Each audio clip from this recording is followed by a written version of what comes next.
Bonsoir et bienvenue à la soirée SMPTE du mois de mars, 25 mars. Donc, on a une belle audience ce soir. Merci d'être venu, de vous être déplacés.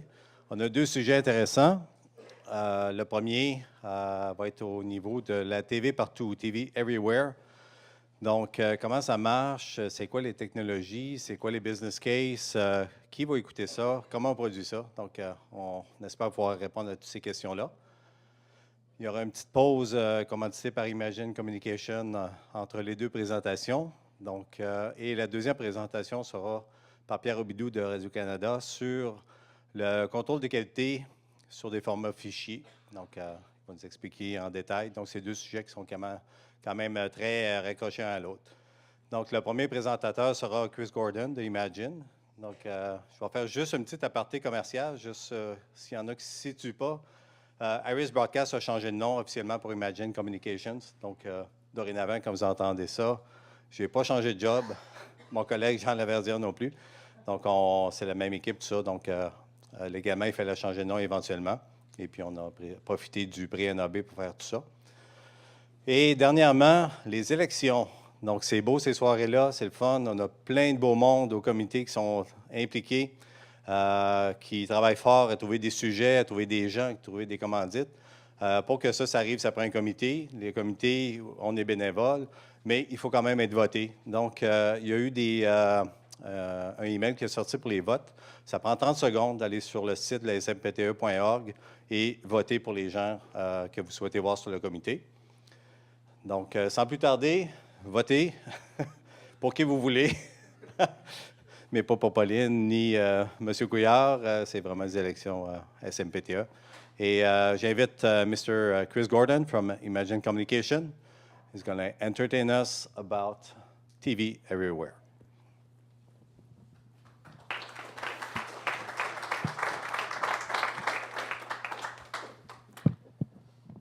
Bonsoir. You hear me okay? Yeah? Okay. And I'm just going to move this. So I don't know how entertaining this will be. As Gilles told me on the way here, I look like Billy Joel. I can guarantee you it's not going to be that entertaining. Okay. Well, so the topic is TV Everywhere. And what I'd like to do is spend, a half an hour, 40 minutes, and just walk through a little bit of what are the trends that are happening in the market. What do we see? What are the research houses telling us? What are the companies like Cisco and Juniper who are seeing internet traffic? What are they seeing? And then really walk through a very nuts and bolts kind of signal flow for how it works. When content is received, what happens to it? How is it processed through the different parts of the signal chain? And then spend a little bit of time in the wrap up on ways in which people are securing content and monetizing content. So that's my agenda for today.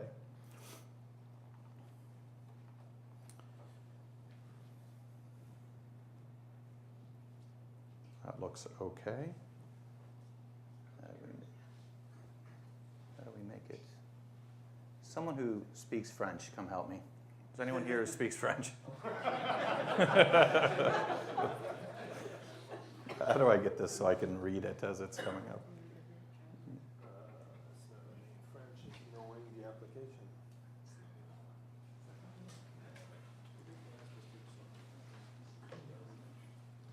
It's knowing how to use a Macintosh. Oh, no, that's not it. Flip thing.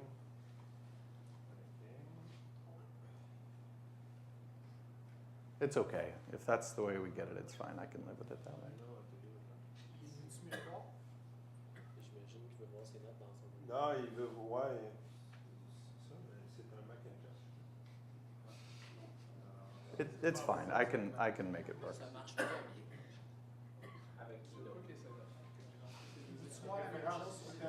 You want to see the same? Yeah, it's just because I want to be able to read the words. Here we go.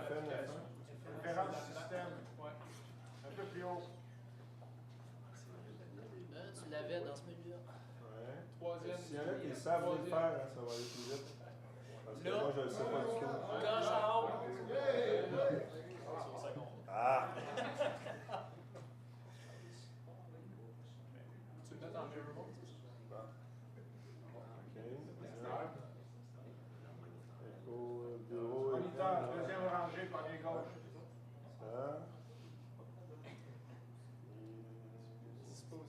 afficher les options, non? It's fine. I'll be fine. I've helped somebody's whispering. Ah, il est en recopie vidéo. Ah, mais ce qu'il veut avoir, c'est ses commentaires sur son Ah, il dit qu'il va avoir la même affaire dans les deux. Non, non, il veut ses commentaires. Ok, donc on va dire recopie vidéo.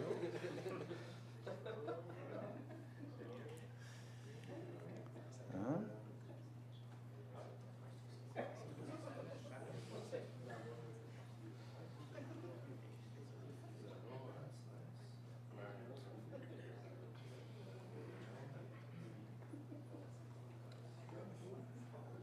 Okay.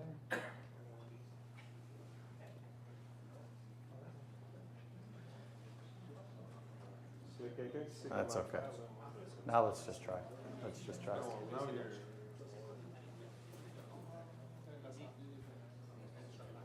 There you go. Close enough. Close enough. Same as Thank you for before. trying.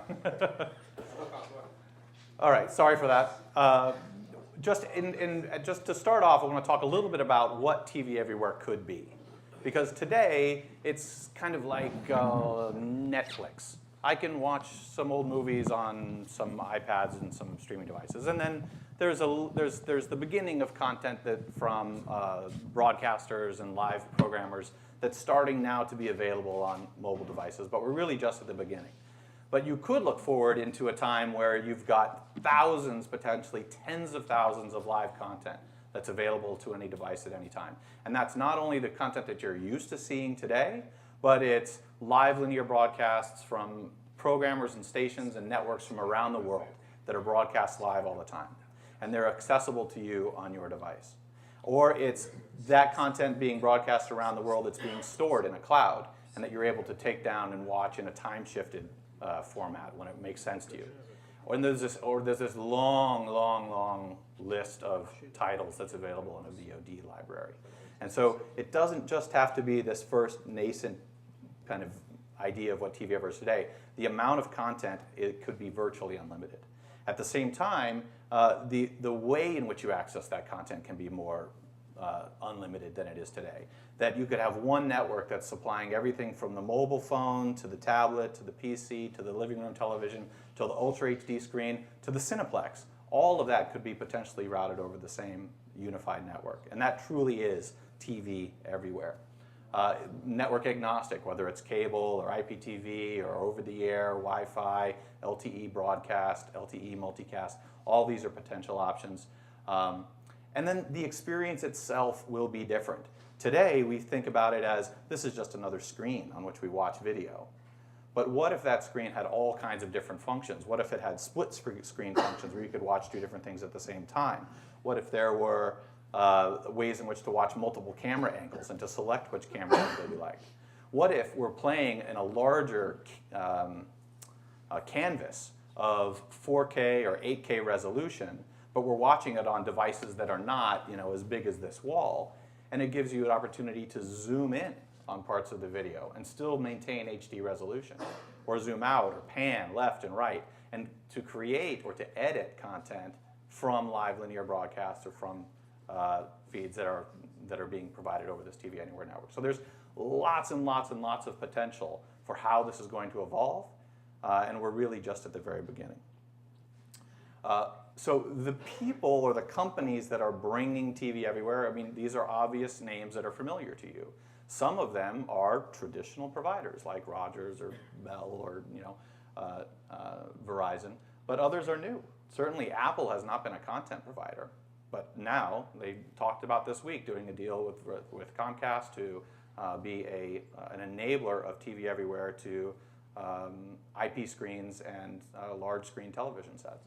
And so the point here of this slide is that the landscape is shifting. There's new entrants, there's new technologies, there's new vendors, and there's going to be a lot of innovation in this space going forward. Some of this you may know already. It just may be intuitive. We've commissioned research, and this is just simply a reminder of what's important to the broadcasters, to service providers, governments, enterprises, and there's not a lot of surprises here, but it's a good refresher. Getting content out to multiple platforms is a key determinant of what someone indicates going to drive their business over the next 5 years and make them successful. Moving from tape workflows into file workflows. And again, this is another piece of getting to IP and getting to a format that's more adaptable for multi-screen distribution. IP networking, HD, compression efficiency. Compression efficiency is one of those things that is always a part of the conversation. And as we begin to look forward to larger screens and better pictures and one another, and the entire experience is moving from a lean back, I'm watching television now, don't bother me, to a lean forward where I'm engaged with it and I'm interacting with it, and I'm, I'm putting together my experience with watching the show with my social network and the people which I'm interacting with. So that's a big part of what's going to drive this going forward is not only how I experience it, but how I share it. This is just an interesting statistic that I thought I'd share, is that the amount of mobile video traffic grows and grows and grows throughout the day. When this data was pulled, which was in 2012, which is now a year and a half old roughly, most of the content was being consumed at home. It was about 63% of the content was being consumed at home. That's steadily starting to come down, as LTE, 4G and LTE networks have become more commonplace. And so it's a function of not only the devices that we all have, but the networks that we all use to attach those devices to content. They're just becoming faster and faster and faster, and getting us to a point where access is easier to come by. So I guess the final point here is that given the nature of the consumption, which is it's kind of during the day, in prime time, across multiple devices, that a good experience for a TV Everywhere experience is one that is seamless. It's not like I can watch television and then watch something on YouTube and believe that I'm getting the same kind of value out of that YouTube experience as I was getting out of the television. The quality of experience and the quality of my, not only the show that I'm watching, but the way in which I transition through my different devices is increasingly important. Okay, so a little bit about kind of consumer behavior and the dollars that are kind of riding behind this consumer behavior. So linear TV is the big market for advertising. There's nearly $170 billion that in advertising supported programming that flows through our traditional television channels. But it's growing at a relatively modest pace, about 4% a year. Conversely, online television or connected TV Everywhere television is growing extremely quickly at 26%, but the revenue associated to the ad revenue associated to that dynamic growth market is only $5 billion out of 200. It's less than 3%. So the point here really is that there's a very large opportunity to shift dollars and to grow the market as it moves from a linear TV model to an online or a TV Everywhere type of model. The money will follow, and not just because that's where users are going, but because the opportunity to target and to track and to customize advertising to those specific devices and people in locations with demographics and user and a bunch of things that probably border on privacy concern or do border on privacy concern. But it's not new science. DoubleClick and aQuantive and a number of other companies that serve advertisements on the web have been using this technology for a long time to drive up CPM values and advertising revenue for web-based advertising. So the same exact model will apply once we have the mechanisms in place to track. If I deliver this ad to this device for this subscriber at this period of time, did I in fact hit my target? And was that target worth more to me than just a blast out to a city? So that will come along, and there will be an enormous amount of advertising revenue that flows with it. So as I mentioned earlier, there's a key component here is sharing. Social interaction is not really a novelty anymore. It's becoming more and more commonplace. Nielsen announced a partnership with Twitter to provide and monetize who's tweeting and what they're tweeting as it relates to shows, and Twitter is now partnered with Nielsen for their own social network TV rankings. It really just changes the way in which this playing field is shaped and the ways in which brand loyalty are being measured. And that will, again, translate into higher quality or higher value programming, higher value advertising, and more money moving through this chain.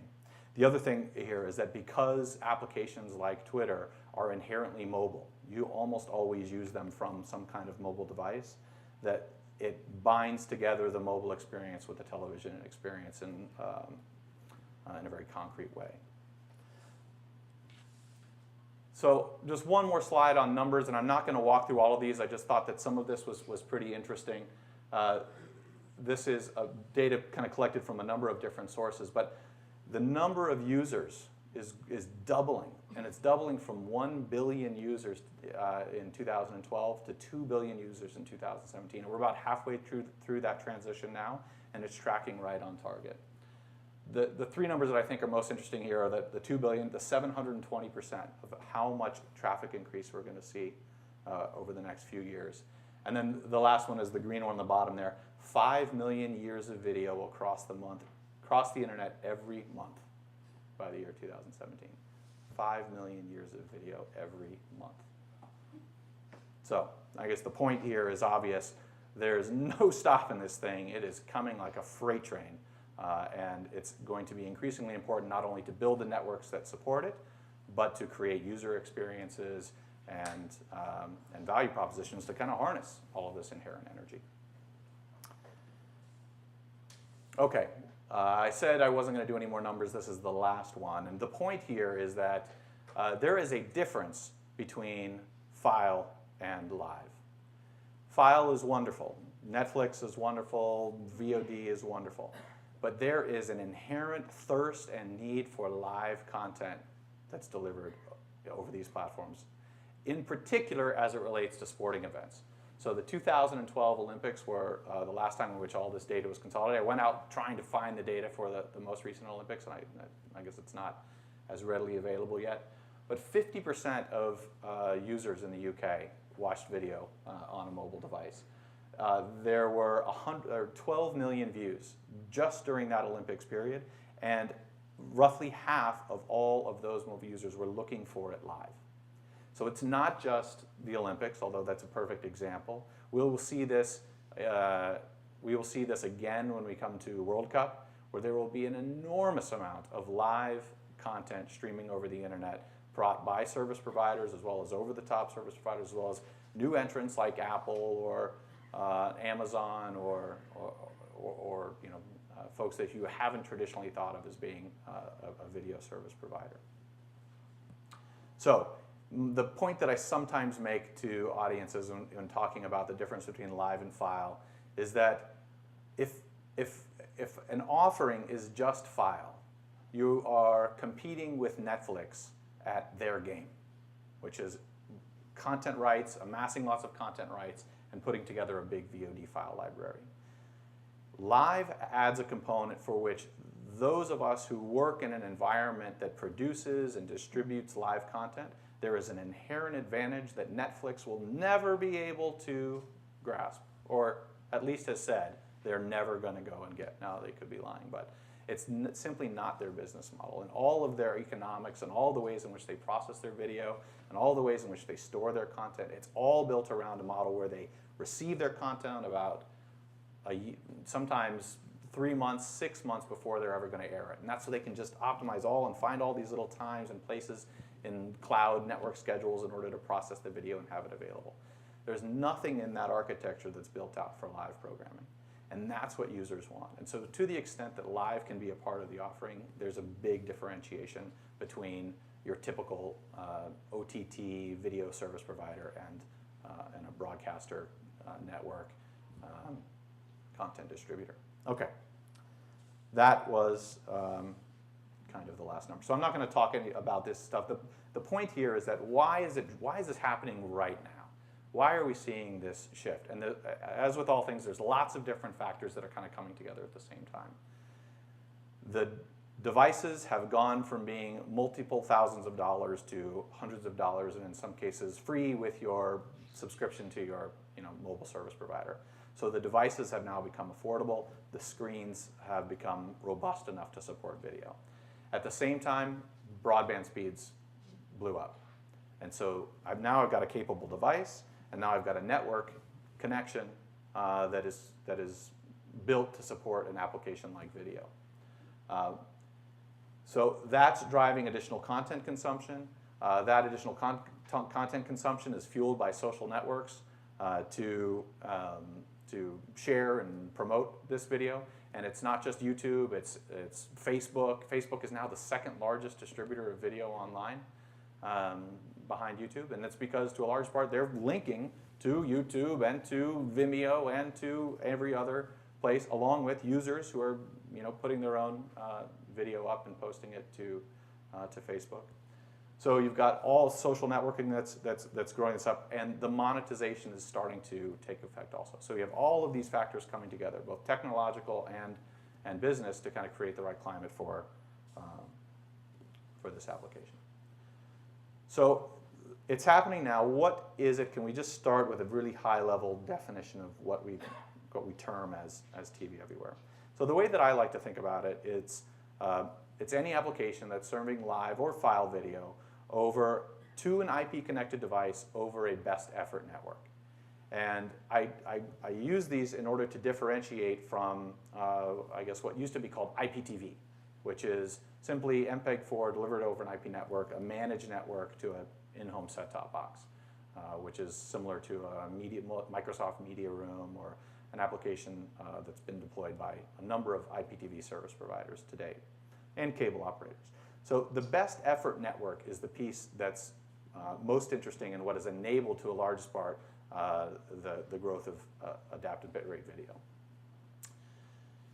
And we'll talk about this in a minute, but the reason why is because the video is changing based on what else is happening in that network. And you've seen this for yourself if you've watched video, that you're looking at a nice, pretty picture, and then something will happen, and all of a sudden, and you're looking at something that's a little fuzzier and blockier, and it doesn't quite look the same, but lo and behold, 6 seconds later, it kind of jumps back up again, you're seeing a cleaner picture. So that is adaptive bitrate streaming, and we'll talk in a second about how that works.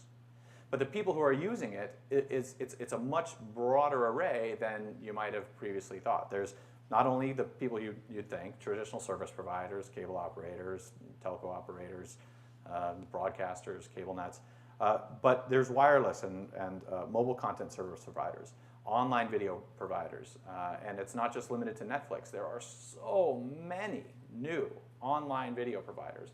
There's Netflix and Amazon, and then the big ones, but you've probably heard of Aereo.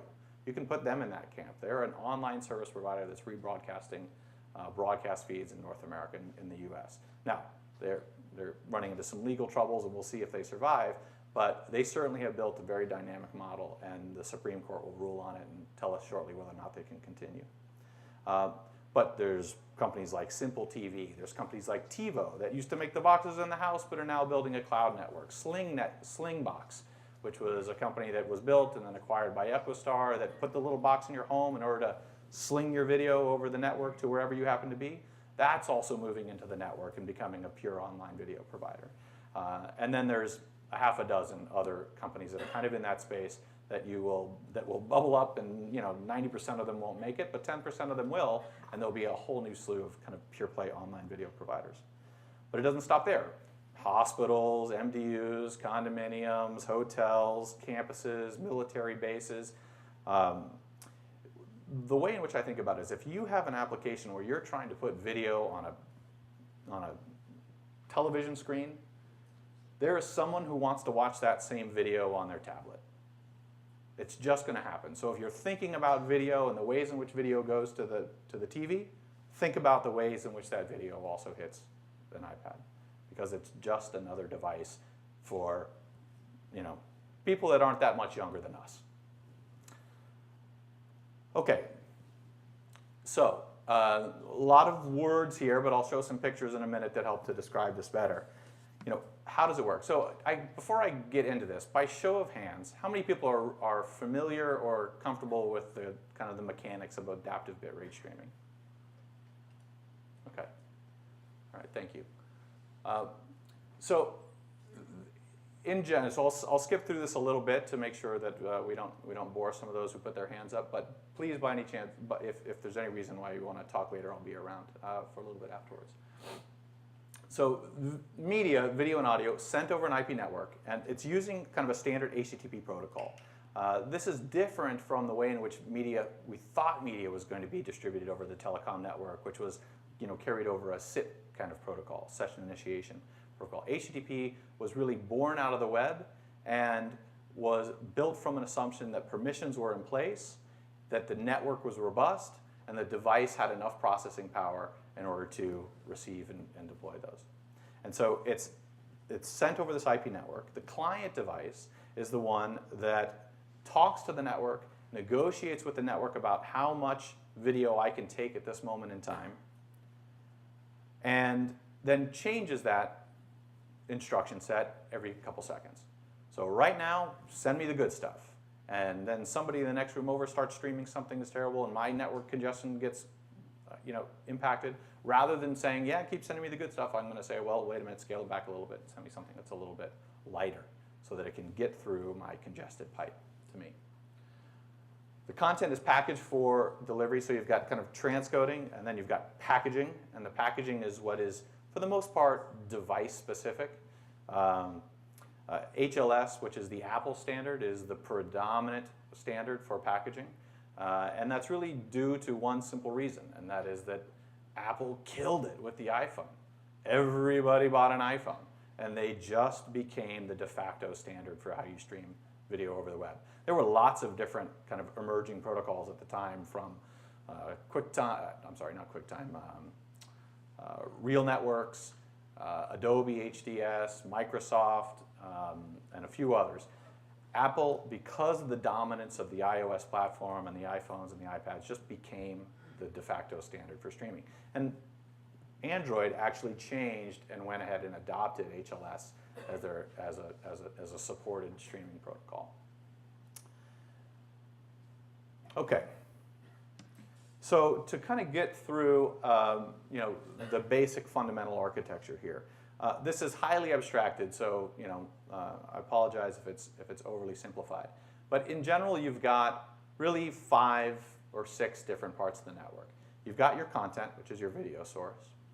You've got the transcoder that's going to take a video source and create multiple versions of it. And these multiple versions are versions at different resolutions and bit rates, so that when the client asks for the content, they've got multiple choices to ask about. You've got the segmenter, which is what packages it, which is what puts it into these little chunks and sends it to the network. You've got the origin server, which actually streams it to the client. And then in larger scale deployments, you've got a CDN network, which works like all CDN networks, and that it moves the content closer to the edge of the network so that it's available to you faster than if it's coming from one single place. And then, of course, the client. So just to kind of walk through these. Video sources, video sources come in lots of myriad different formats. What we're seeing increasingly, not just with service providers, but with everyone, is a move to take video sources and convert them to an IP multicast at the earliest possible point in the distribution chain. Because once it's an IP and once it's an IP multicast, there is flexibility in where that content can move in the network. If it's an IP multicast cloud of video services, I can do anything I want with it. I can connect to it and do a VOD file. I can connect to it and do an adaptive bitrate stream. I can connect to it and down-res it for some other application or some other phone. I can, if it's Ultra HD, I can process it. I can do other things with it. It's having it all available on a standard or common IP multicast cloud, which is enabling of the flexibility to do the transcode. So you've got the video that's coming in. Either MPEG-2, H.264. That's really, I think, more specific to the Imagine communication solution, so you can ignore that for now. And typically, there's one or multiple different sources for this content. The transcoder takes that content and transcodes it into multiple profiles. Each profile has its unique resolution and bitrate.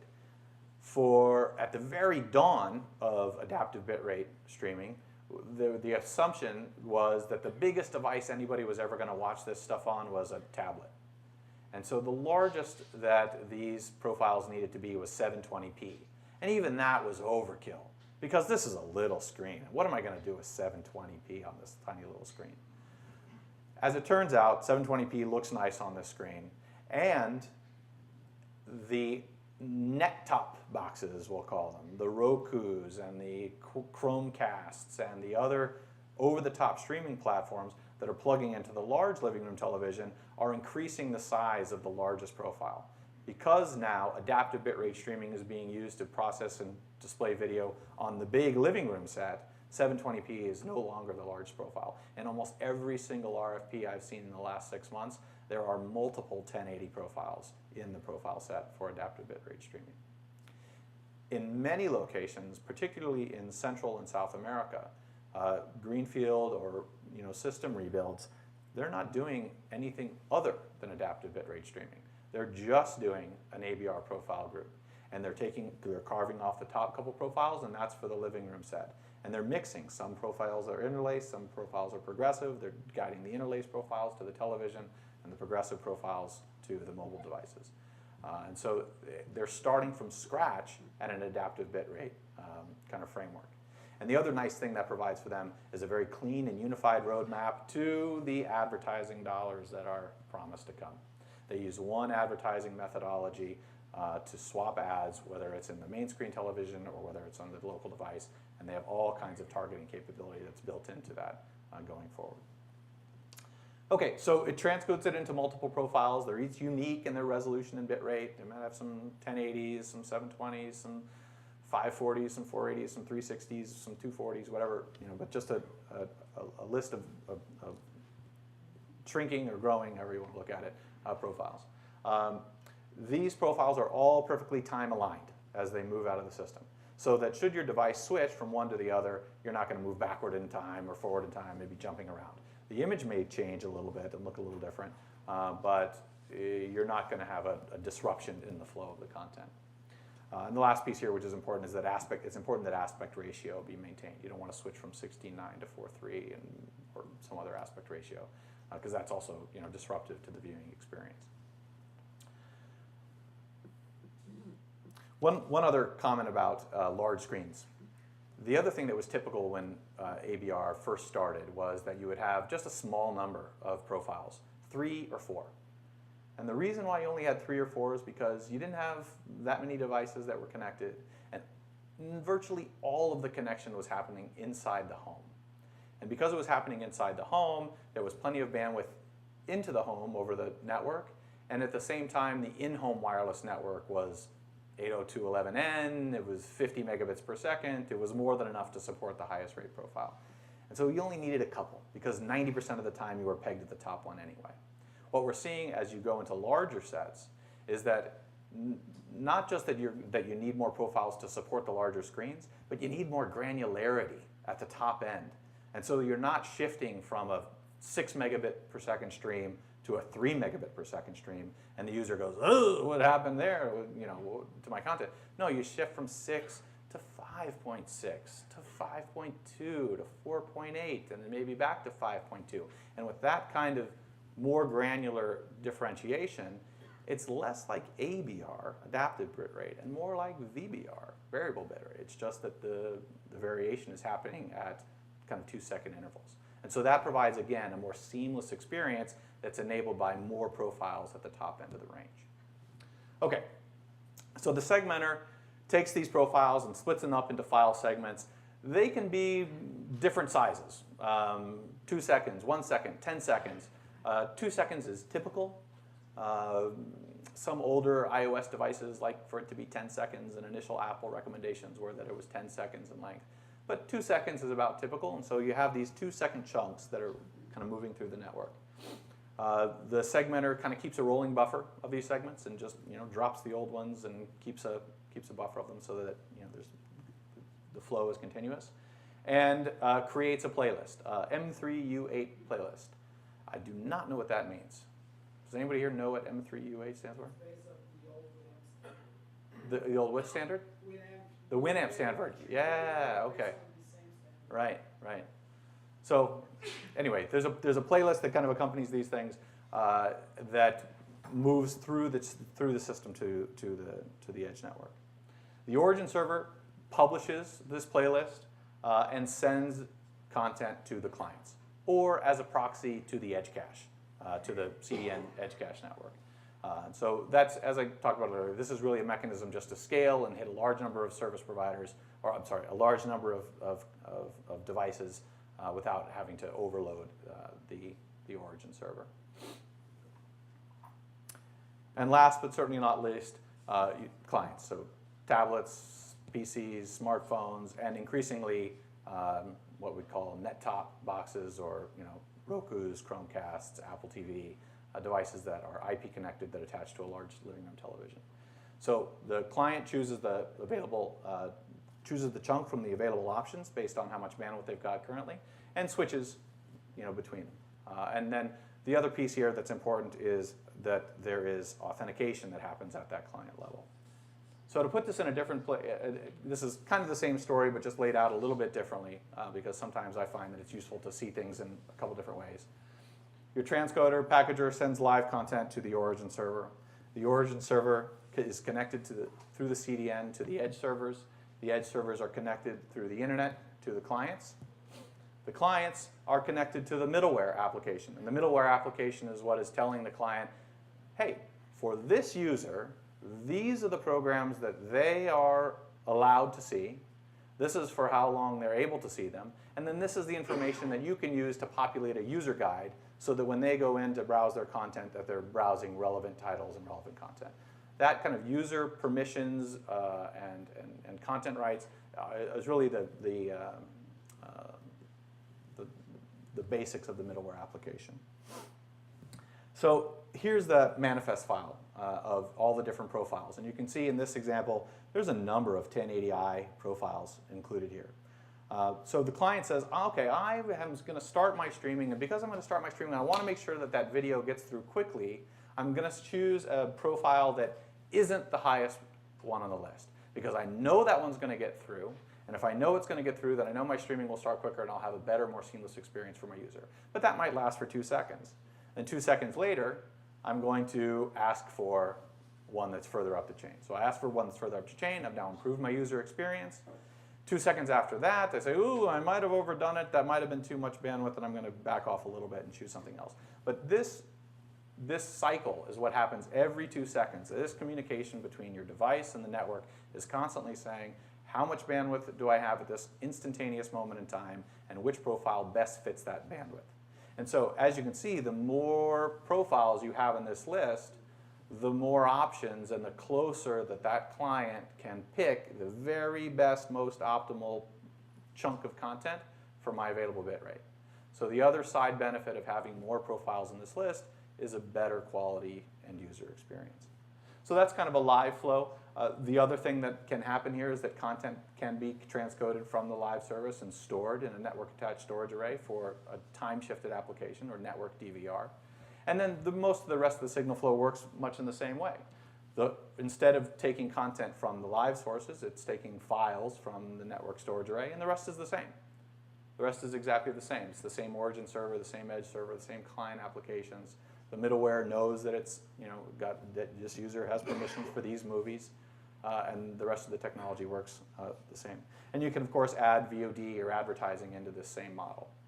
And so as this manifest file is adjusting, you can see that even if I'm watching a live stream, every 2 seconds I'm saying, okay, send me this chunk of content from this URL. And the next 2 seconds, okay, so now send me this chunk of content from this URL. But if I'm going to serve an ad, all that really has to change is that my client device says, send me this chunk of content from this URL. And it's a different URL, and it's a different chunk of content, but all of the mechanisms are exactly the same. So this is why when I talk about in South America how a number of these operators are moving forward with an adaptive bitrate streaming architecture only, this is some of the built-in advertising flexibility that they're adding. so that they can not only serve ads to these devices, but they've got one common framework to serve not only national ads, but local ads and targeted ads to any device that they're connected to. Okay.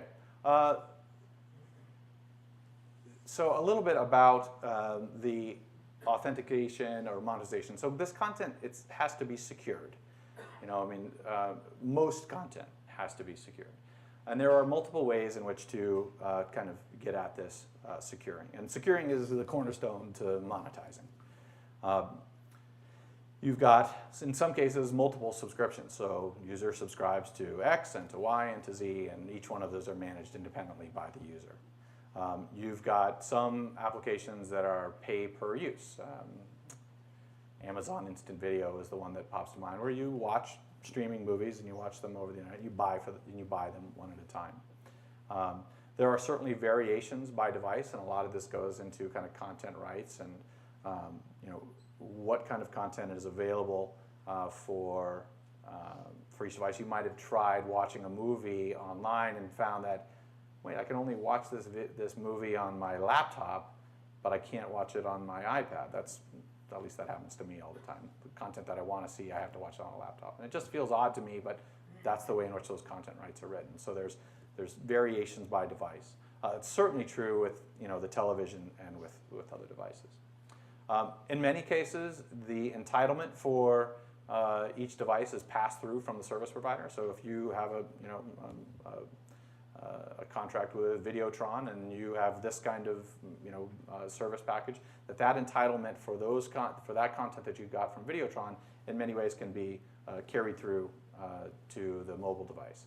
And in some ways it isn't. And then of course there's always coupons where you can you receive free content. They do this a lot in the States, where you'll get Showtime free for 2 months or 3 months and have some special coupons in which to activate that. And so that's one of the ways in which some operators are starting to build in some of their value propositions and some of their monetization schemes. So a little bit more on that. Why are people doing it? So obviously we've talked a lot about advertising, but there's more to it than just advertising. You have from the content owner's point of view, what you're really interested in is making sure that people fall in love with my content. They really want to watch my show. And so how am I going to make people fall in love with my content? How can I leverage this to do that? Well, one obvious way is to provide a catch-up TV function. So if you're going to, if you for some reason decide or figure out late in life that you should have watched Breaking Bad, and you want to develop a relationship with Breaking Bad, you're not just limited to what's on TV now. You can go back to the beginning of the season, catch up the whole thing all the way through, and develop a stronger affinity with that piece of content and that brand. And that helps that brand of content monetize itself going forward. So that's one way in which this is important. The other way is kind of what I mentioned, these kind of what are called freemium offerings, where people will just try something out. Let me just try to offer you HBO free for 3 months, and you're gonna get into Game of Thrones. And the only way that you're gonna finish the rest of that season is if you subscribe to HBO. And believe me, when they do it knowing that you're gonna watch the first 2 or 3 episodes and that you're gonna get cut off after that 3rd episode. It's timed so that you will have to engage. So that's another way in which the content owner is kind of building in and expanding adoption of their service. Certainly, bundling of service is a big deal, in particular for service providers. And by bundling, I mean and this works especially for live television to these devices. If you want to watch live TV on your PC or on your tablet, then you need both the video subscription and you need the data subscription.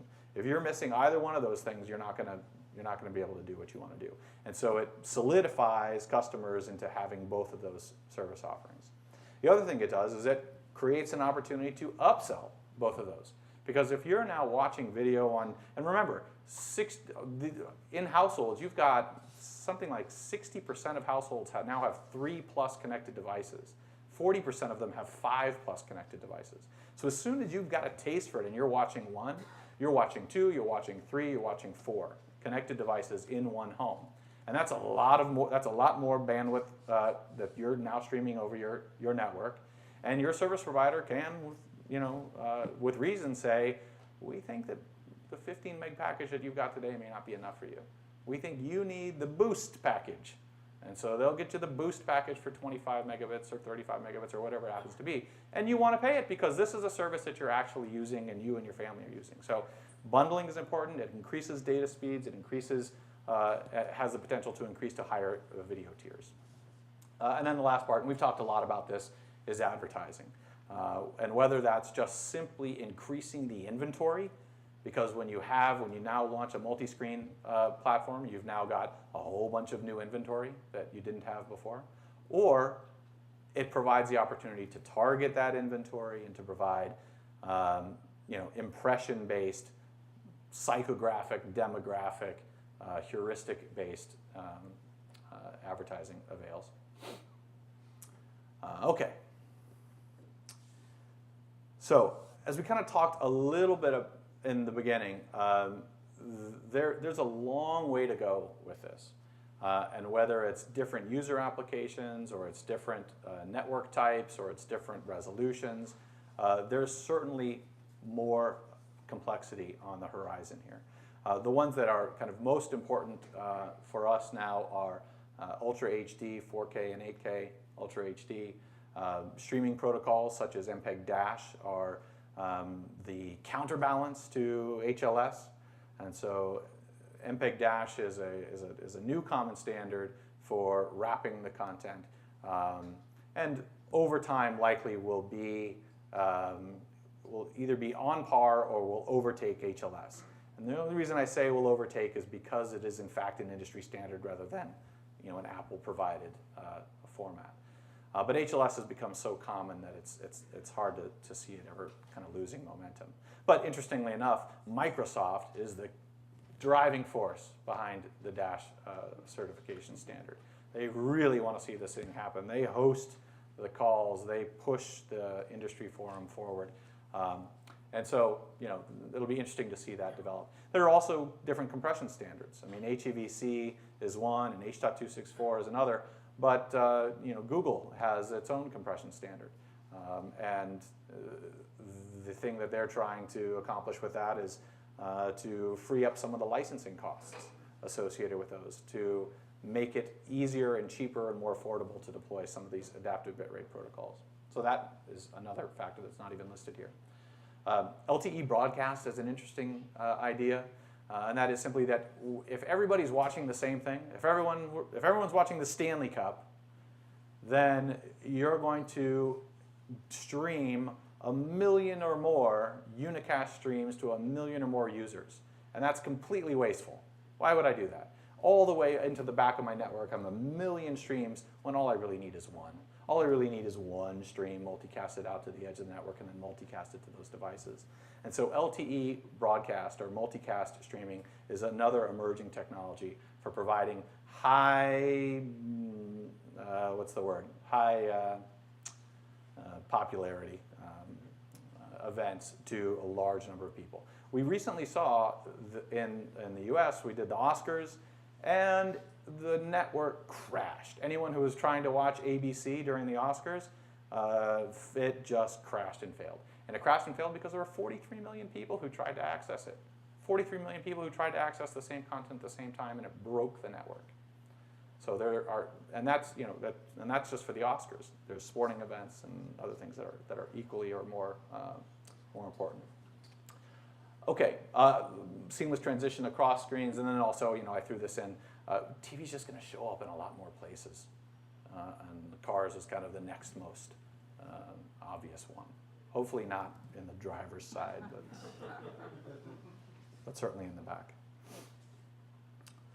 Okay, and I think this is the last one, and I've talked about this a little bit. And just the point that I want to make here is that it's, again, what I believe strongly is the right kind of architecture to get to a flexible and modular multi-screen distribution platform. And that is to terminate sources into an IP network, into an IP multi-class cloud network, And if I'm receiving content in all kinds of different ways and shapes and forms, whether it's SDI or QPSK modulated, or it's JPEG 2000, or it's uncompressed, whatever it happens to be, if I can get all of that content on one IP multi-class cloud, then it frees me to do whatever I want to with that content afterwards. That I've in essence separated the physical layer of the transport from the application layer of what I'm actually doing with that transport. And if I can make that separation nice and clean, then I get a lot of flexibility in what I do with that content, and it's not necessarily tied to the way in which I received it on the physical layer. So that's kind of my parting thought, and it's one of the things that I feel really strongly about, and would love to engage with anyone who feels otherwise, because I want to hear both sides of it. So anyway, I think that's the end of my presentation. Yeah. Thanks very much.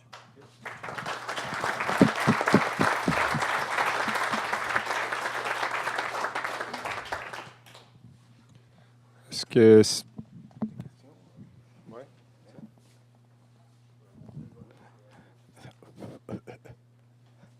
Est-ce qu'il y a des questions? J'ai tout compris? Il y a un examen en sortant. S'il y a quoi que ce soit, vous savez me contacter. Gilles Morancy. Donc, une question? have you seen anything about the net neutrality being jeopardized? I'm referring specifically to the deal that Netflix did with Comcast. That's something that could help broadcasters more than any other provider? Well, it's an interesting question. The short answer is yes. I do see some things that look like net neutrality is being threatened by, and the Comcast Netflix example is a perfect one. There are so many factors at play there, and in my estimation, what's really happening with that example in particular is that Comcast is acquiring Time Warner and needs approval to do it. And when any monopoly gets even larger, it's important for them to demonstrate that they're working with alternate solution providers. And so I believe that that's more a part of the Time Warner acquisition than it is in terms of something that's kind of a trend to come. But I do believe it sets a precedent for pay-to-play on the network. And it's not clear how it impacts broadcasters, but what it seems to be, what it seems like is that if that trend continues to gather further steam, that it may not be beneficial for broadcasters because it puts in place a potential assumption that they too will pay to ride over those networks.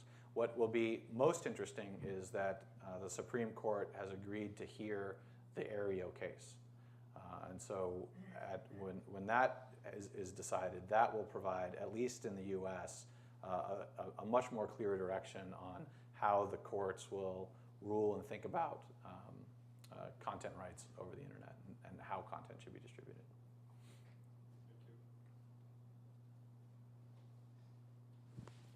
Merci. Okay. Thank you. I'd like to thank Chris Gordon for coming all the way from Seattle. And Chris, this is a token of appreciation from SMT local committee. All right, thank you. Thank you. On va prendre une courte pause d'environ 10-15 minutes et puis on revient avec Pierre Robidoux.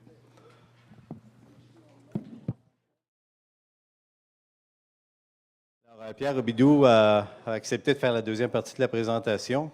Pierre est déjà un habitué des soirées SMPTE, donc à la demande générale, il revient pour le deuxième mois de suite.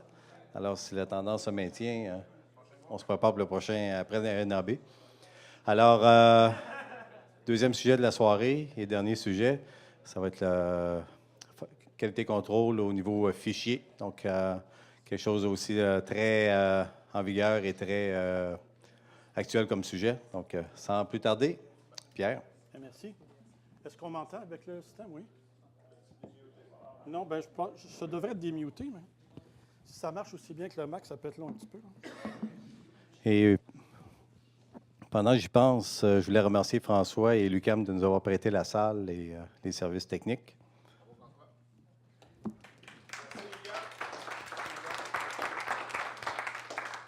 Est-ce qu'on m'entend comme ça, comme il faut, ou pas vraiment du tout? Oui, là, c'est bon, OK. Donc, quand le volume est on, ça va toujours un petit peu mieux.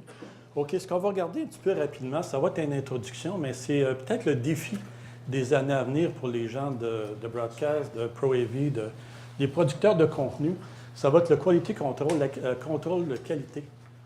On prend l'expression QC parce qu'il y a comme un organisme qui a normé ça, puis ils vont appeler ça du quality control. Et puis on parle également finalement de fichiers vidéo, on ne parle pas de vidéo en direct dans ce cas-ci, parce qu'il feedback. À radio, quand je faisais ça, généralement, tu te ramasses dans le bureau du directeur. Parce que j'ai fait de l'opération Ouais, radio. ben, moi, je me ramasse dans mon bureau. Ah bon, ben, ça peut aller. OK, donc, on va regarder le contrôle de qualité de fichiers vidéo sous toutes ses formes. On s'est fait, on a eu on avait le câble avant, on est rendu avec du fibre à la maison. Puis ce qu'on a remarqué, ce qui est assez curieux quand même, c'est quand tu fais le tour, tu as 270 postes à peu près. Là. Et puis avant, ben, quand j'étais plus jeune, ça c'était il y a plusieurs années, hein. Mais tu en avais juste deux. Tu avais Télémétropole et Radio-Canada qui s'était appelé Télémétropole TVA pour plus tard. Hein. Et puis après ça, tu en as eu d'autres, 4. Mais aujourd'hui, tu es rendu à 270. Ça fait 270, il y a pas ça des réseaux, mais enfin, on pourrait appeler ça des postes, là, mais qui fabriquent du contenu. Parce que, si on prend du cinéma, exemple science-fiction qui est très demandant, là, 1968, ça a été quoi? C'est 2001 Space Odyssey. Après ça, dans les années 70, il y a eu les Star Wars. Puis dernièrement, c'est Gravity. Là. Indépendamment de la technique, des moyens qu'ils ont pour utiliser ça, tu avais toujours un producteur de contenu, Saint-Bord, puis tu avais des gens qui allaient revoir ça de l'autre bord. Et puis la qualité a tout le temps été un sujet, toujours été un défi. Puis c'était un peu ce qu'on va regarder un petit peu ensemble. Ce qu'on vient de voir, c'est la vidéo sur toutes ces plateformes. Hein. On appelle ça de la télé, TV Anywhere, mais on peut appeler ça de la vidéo aussi, parce que SMPTE, c'est inclus dans Motion Picture. Hein. Fait qu'il y a le cinéma aussi. Le cinéma, très bientôt, si ce n'est pas déjà fait, va être transmis par satellite. Évidemment, c'est du wideband, on comprendra. Pour les salles de projection, ça fait quand même assez longtemps qu'ils sont en numérique. Fait qu'il n'y a pas grande différence en termes de workflow entre une production cinématographique ou une production d'une télésérie, par exemple, par un producteur privé. On verra ça un petit peu, on va regarder quels en sont les enjeux. La qualité, c'est une norme d'excellence. Et puis, avec un exemple, je ne sais pas si il y en a qui ont des ados. Il y en a peut-être qui le sont, je ne sais pas. Anyway. Moi, j'en ai deux, ceux qui n'ont pas, puis en veulent venir me voir après. Moi, j'ai remarqué ma plus vieille, quand elle a eu son premier iPod, elle écoutait ça, puis elle aimait bien ça. Ils ont tout un vocabulaire à eux qu'on verra plus tard. Mais elle aimait bien ça, mais à un moment donné, elle s'est tannée assez vite. Elle dit, ça, je ne peux aussi bien que le CD. Ça fait que je regardais ça un petit peu parce qu'ils downloadent ça sur iTunes, puis là, ils payent pas grand-chose. Ils les achètent maintenant à la pièce. Là. Et puis, c'est configurable, ça. Puis si on configurait, au lieu de 128, mettons, 128 kilobits MP3, si on va dans le 256 AAC, ah ben là, elle ne pouvait pas qualifier le contenu, mais elle s'apercevait que c'était beaucoup plus à son goût. Qualité over expérience, QoE, qu'on peut appeler ça. Fait que dans les multiplateformes, dans toute la gamme de produits disponibles, les différents canaux de broadcast ou de diffusion, la qualité est un enjeu parce qu'il y a des études qui ont été faites sur la fatigue de l'auditoire ou des gens des viewers, comme on dirait en anglais. Les gens vont regarder quelque chose, ils ne comprendront pas nécessairement toute la technologie derrière ça. Ils ne pourront pas qualifier les défauts, peu importe les problèmes, ils vont se fatiguer un peu plus vite, puis ils vont faire tout simplement autre chose. Donc la qualité est un défi. Puis si j'ai une firme, exemple, de production, Radio-Canada en est une évidemment, mais il y en a des très petites privées également. Et puis je dis que nous, on fait de la qualité, on a des normes d'excellence, mais si j'allais en cours, c'est une expression que j'ai entendue aujourd'hui au travail, devant un jury, comment je pourrais prouver que oui, je fais de la qualité, on parle de technique ici, mais parce qu'il y a des normes, il y a des critères spécifiques. Hein? Fait que si je prétends faire de la qualité, mais il faut quand même que je me donne des critères. Il ne faut pas seulement que j'utilise, je regarde l'écran, je dis c'est pas mal beau. T'sais.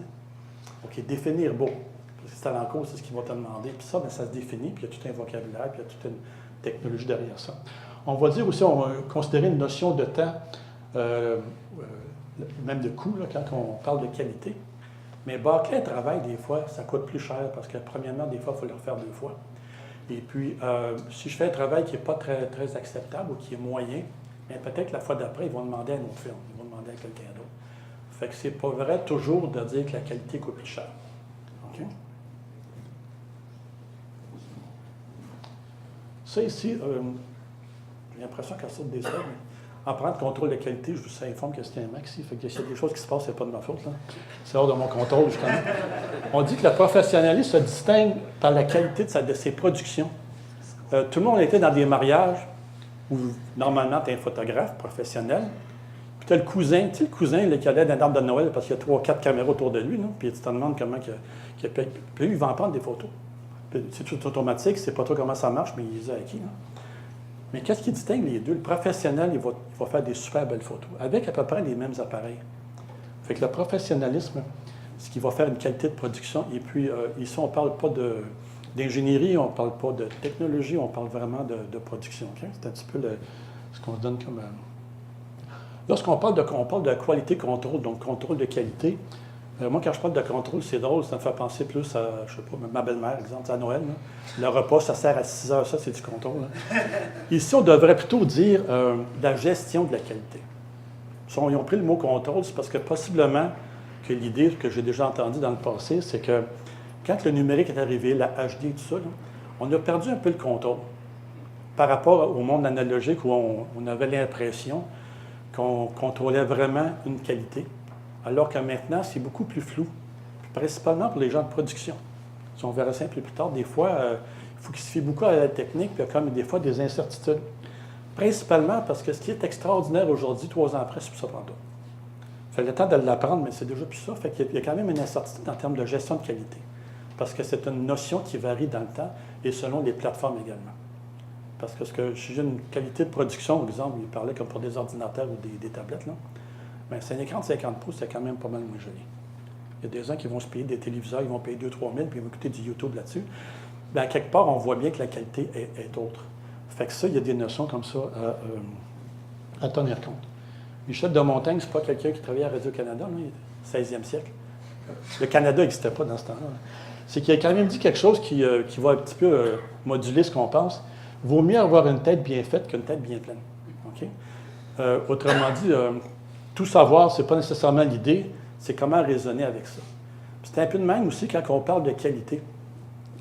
Si je suis producteur ou bien je suis le support technique d'une production, hein, c'est pas de faire bien un effet, avoir les zooms les plus impressionnants, peu importe. C'est de faire un travail de qualité. Puis c'est ça qui va impressionner le client. Puis on va voir par la suite qu'est-ce qu'il y en est.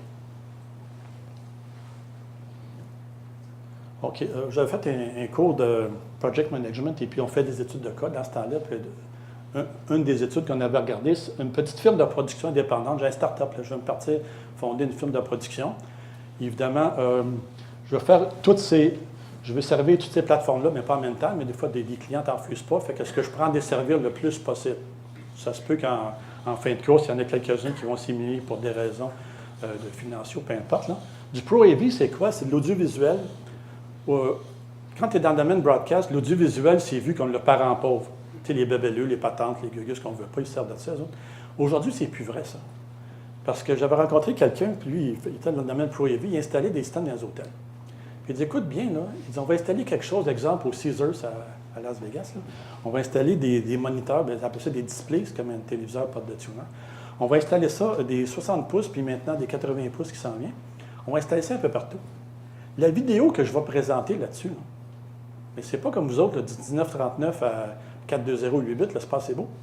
Fait que moi, je te fais des streams de 50 MB, des streams de 170 MB là-dessus, 422 au moins, puis quelque chose d'un peu mieux que ce que vous faites déjà, parce que les gens sont assez proches des appareils. Puis ça, c'est envoyé par fibre optique, etc.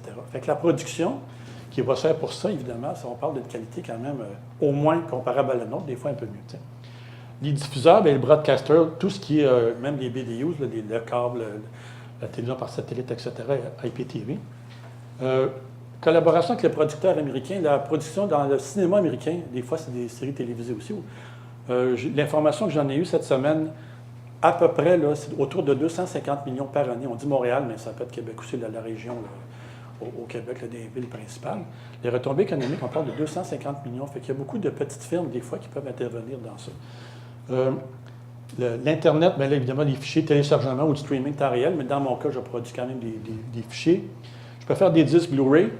La cinématographie numérique, j'ai contacté également l'Association des propriétaires de salles de cinéma du Québec. Et j'ai eu les mêmes informations aux États-Unis. La très grande majeure partie des salles vous présentent un film en 2K. Les salles qui ont du 4K sont quand même, je ne dirais pas marginales, mais c'est plus rare. Ce n'est pas la moyenne. Sauf que on verra que le 2K n'est pas vraiment comparable à ce qu'on a nous autres en 1080i ou 720p. Là. Fait que si ma firme voulait s'adresser à ces gens-là, excusez-moi l'anglicisme, je voulais plutôt desservir ces gens-là, on voit que les broadcasters, les BDU, ça c'est juste 2 exemples parce qu'il y en a beaucoup plus que ça. Les documents pour présenter des films, en fait, pour offrir des services, là, c'est assez élaboré, c'est volumineux. Même pour donner un exemple, nous, pour l'acquisition, on parle de 1080p, 1080i en général. OK? Ce n'est pas une norme, mais souvent, c'est ce qu'on rencontre, que ce soit chez nous, que ce soit à TVA, peu importe, là, aux États-Unis, en BBC en Angleterre. On voit au moins du 4.2.2 10 bits pour les réseaux de montage par la suite, si on a travaillé ça. Et en distribution, c'est soit en Amérique du Nord du 1080i ou du 720p, 4.2.0 8 bits. C'est le stream, en fait, c'était MPEG-TS, là, mais quand c'était un fichier, c'était MXF. On parle de MPEG-2 chez le client là-bas. Moi, je reste à Laval, puis Ville de l'Avenir, n'est-ce pas? Et on a des salles de cinéma Ultra AVX. Je ne sais pas si vous avez ça près de chez vous. Pardon? Dis oui, on dit 30. Oh, ben, non, ça, c'est Colossus. Okay. Je suis à côté du centre spatial de Laval. Ça ici. Ils ont essayé de maquiller, ben, ça ressemblait à une navette spatiale. Puis Ben, non, il n'y avait pas honte du tout. On est fiers de ça. On est la seule ville avec ça. Excusez, on ferait la conversation peut-être un peu là-dessus. OK. Ça ici, c'est beaucoup plus demandant. Je sais que je fais une production pour ça. Là. On va nous demander, parce qu'il y a une norme qui s'appelle DCI, c'est Digital Cinematography Initiative, c'est qu'il y a des groupes comme le SMPTE, évidemment, qui vont établir un paquet de normes. Mais eux c'est une norme de compagnie des majors aux États-Unis, des producteurs de cinéma, qu'à travers toutes ces normes-là, ils en ont choisi quelques-unes pour les salles, pour la projection, pour se reconnaître un peu, pour essayer de s'y retrouver. Et puis on demande du JPEG 2000, 444, 12 bits, pour du 4K. Ils vont accepter pour du 2K, du 10 bits, mais 8 bits, là, évidemment, c'est plus acceptable. Fait que si jamais je vais aller vers ce marché-là, mais il faut que je connaisse quelles sont les demandes, les exigences du client.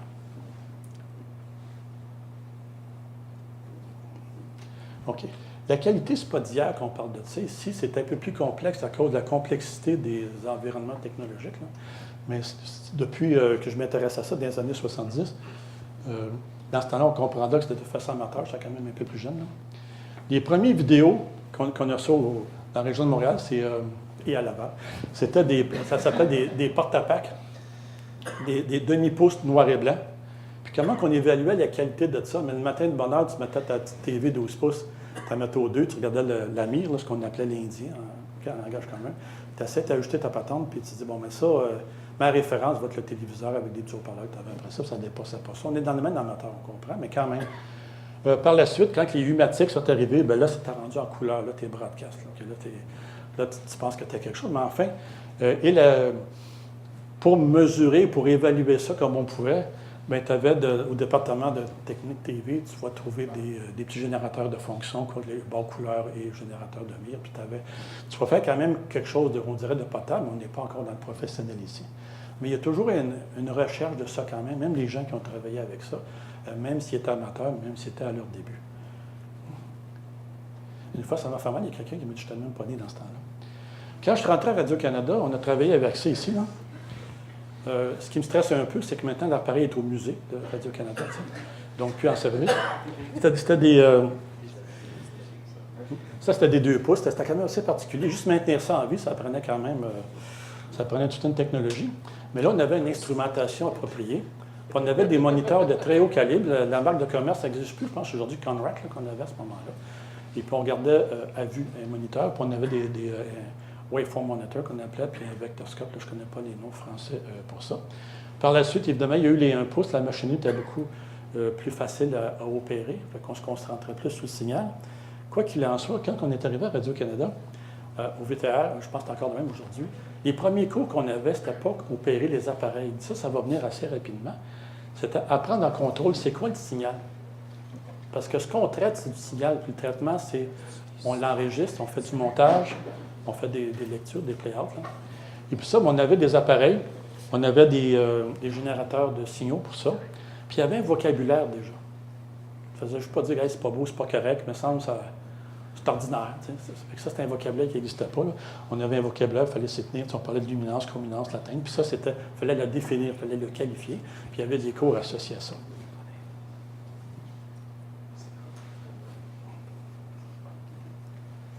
OK. Ce qu'on peut dire, parce qu'il y a bien des discussions à cet effet-là, puis ça peut quasiment être philosophique à un moment donné. Là. La qualité technique, c'est le résultat d'une décision. Puis c'est une décision qui peut être collective, qui peut être administrative, mais qui peut être personnelle également. Au niveau des équipements, c'est vrai aujourd'hui qu'une caméra n'est pas obligée de payer 130 000 $ pour avoir une bonne caméra, pour faire de la vidéo professionnelle, mais à part des nouvelles, je pense qu'un iPhone, c'est peut-être pas suffisant non plus. Là.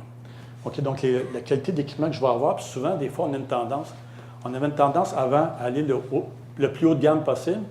Puis aujourd'hui, des fois, on a souvent tendance à aller vers le consumer, avec des fois les problèmes que ça peut occasionner. La formation. On dit que la formation coûte cher, et c'est vrai. Puis il y a une expression qui dit la formation coûte cher, mais l'ignorance coûte plus cher. Ici, on pourrait faire une nuance, ce n'est pas une question d'ignorance. Tu vois des gens très connaissants, experts, mais c'est un peu comme un casse-tête, il va y manquer juste quelques morceaux.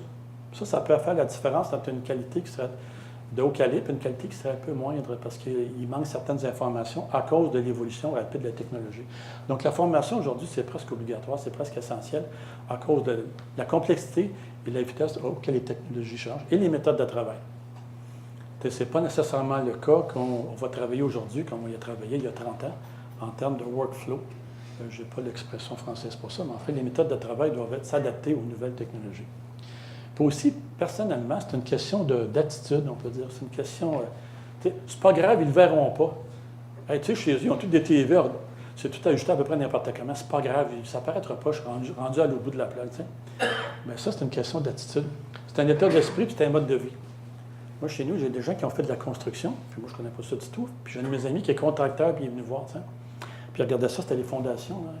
Il dit, j'aurais aimé ça. Il dit, moi, je trouve que ce qu'ils font chez toi, j'aurais aimé ça qu'ils fassent ça chez moi, puis je suis contracteur. Là.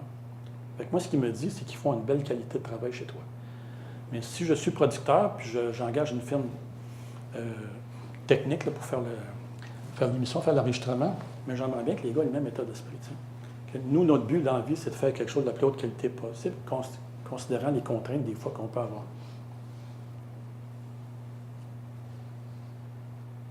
C'est moins vite, c'est un Mac qu'un PC, mais en fait, on va apprendre à vivre avec. Une équipe de qualité, je fais encore référence aux années 70. Là. Il y a un film qui s'appelle La Nuit américaine qui, généralement, dans l'école de cinéma, même de production télé, on présente ça, c'est un film culte quasiment, là, dans 73, c'est du Truffaut. C'est un film dans lequel on tourne un film. Puis ce qu'on apprend, on apprend comment que ça se passe. Puis au début, c'est évident qu'on est génial, on est même du matériel oscarisable, tout est permis de rêver n'importe quoi. Puis vers le milieu, tu n'es même pas rendu à la fin de course. Là, tu pries, tu souhaites juste de finir le film. T'sais. Mais ça, on voit quand même une équipe qui est très dédiée. Puis quand je suis rentré à Radio-Canada, j'étais en production, puis qu'est-ce qu'on nous a dit? La production, c'est une affaire d'équipe.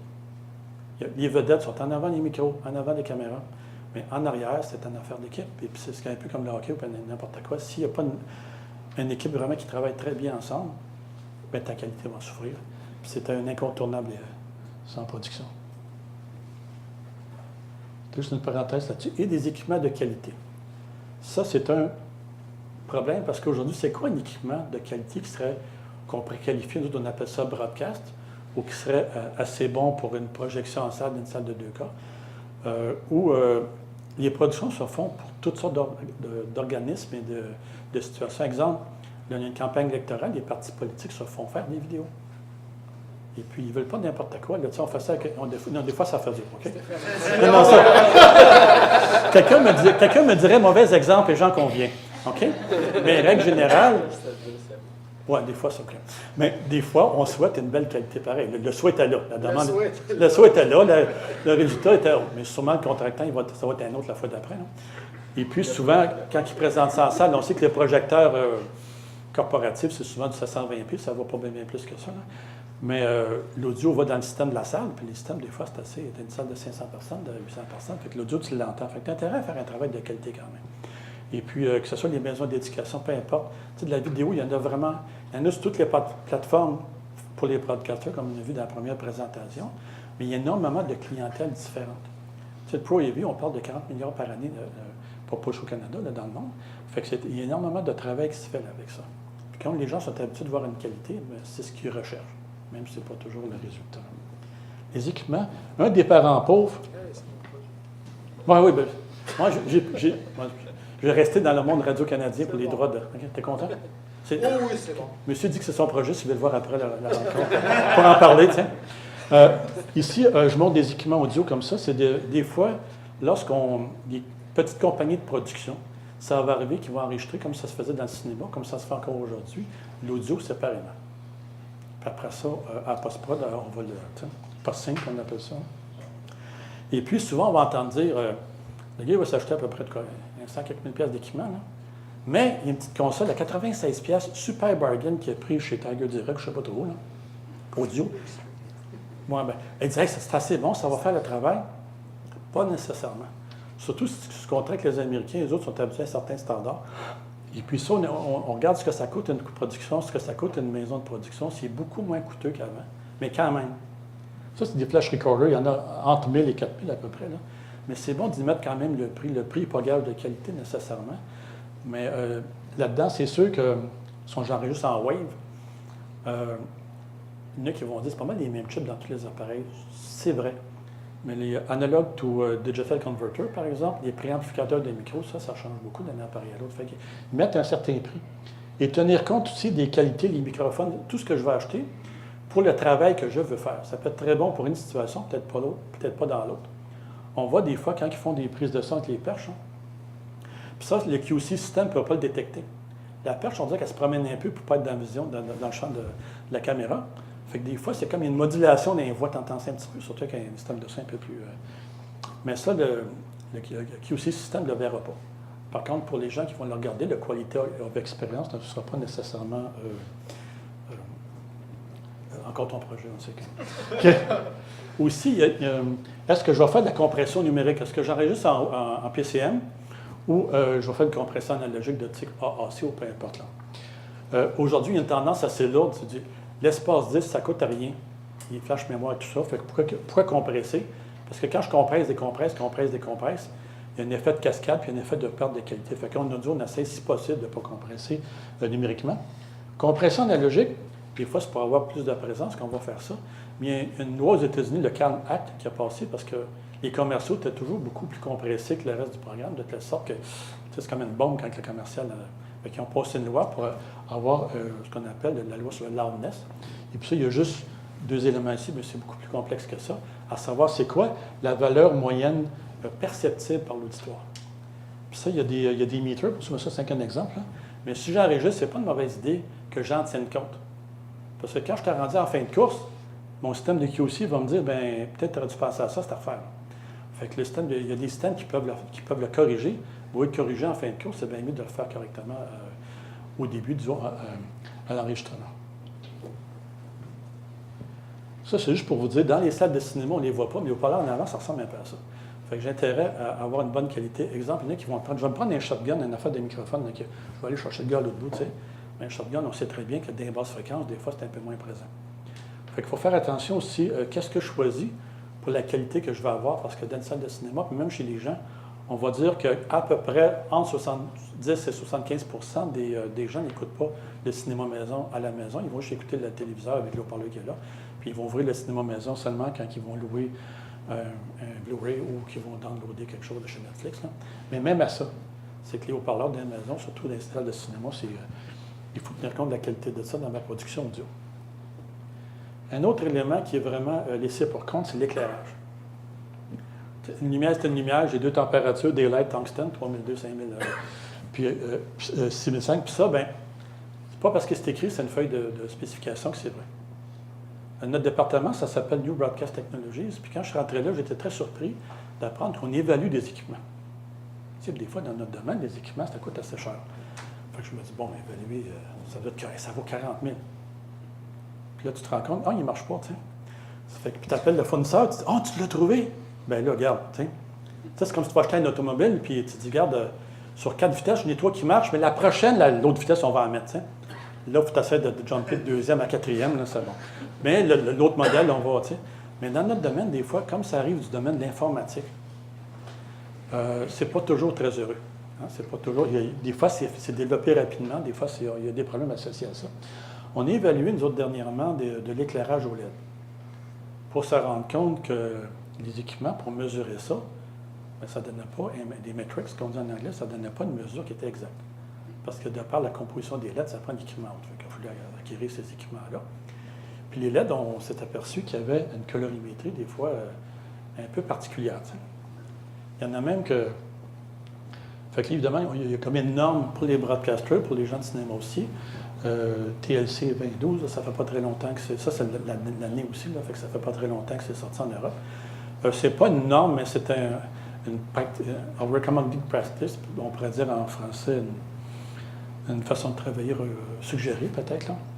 Et puis, il y a un logiciel qui a été développé, c'est même gratuit, qui se branche après nos équipements pour mesurer ça. Puis on voit ici, d'après les carreaux, ici, qu'il y a comme deux couleurs, donc c'est évident que la représentation de cette couleur-là va être erronée. Puis ici, c'est à 50, la valeur 50, c'était des néons qu'on a testés dans ce cas-là.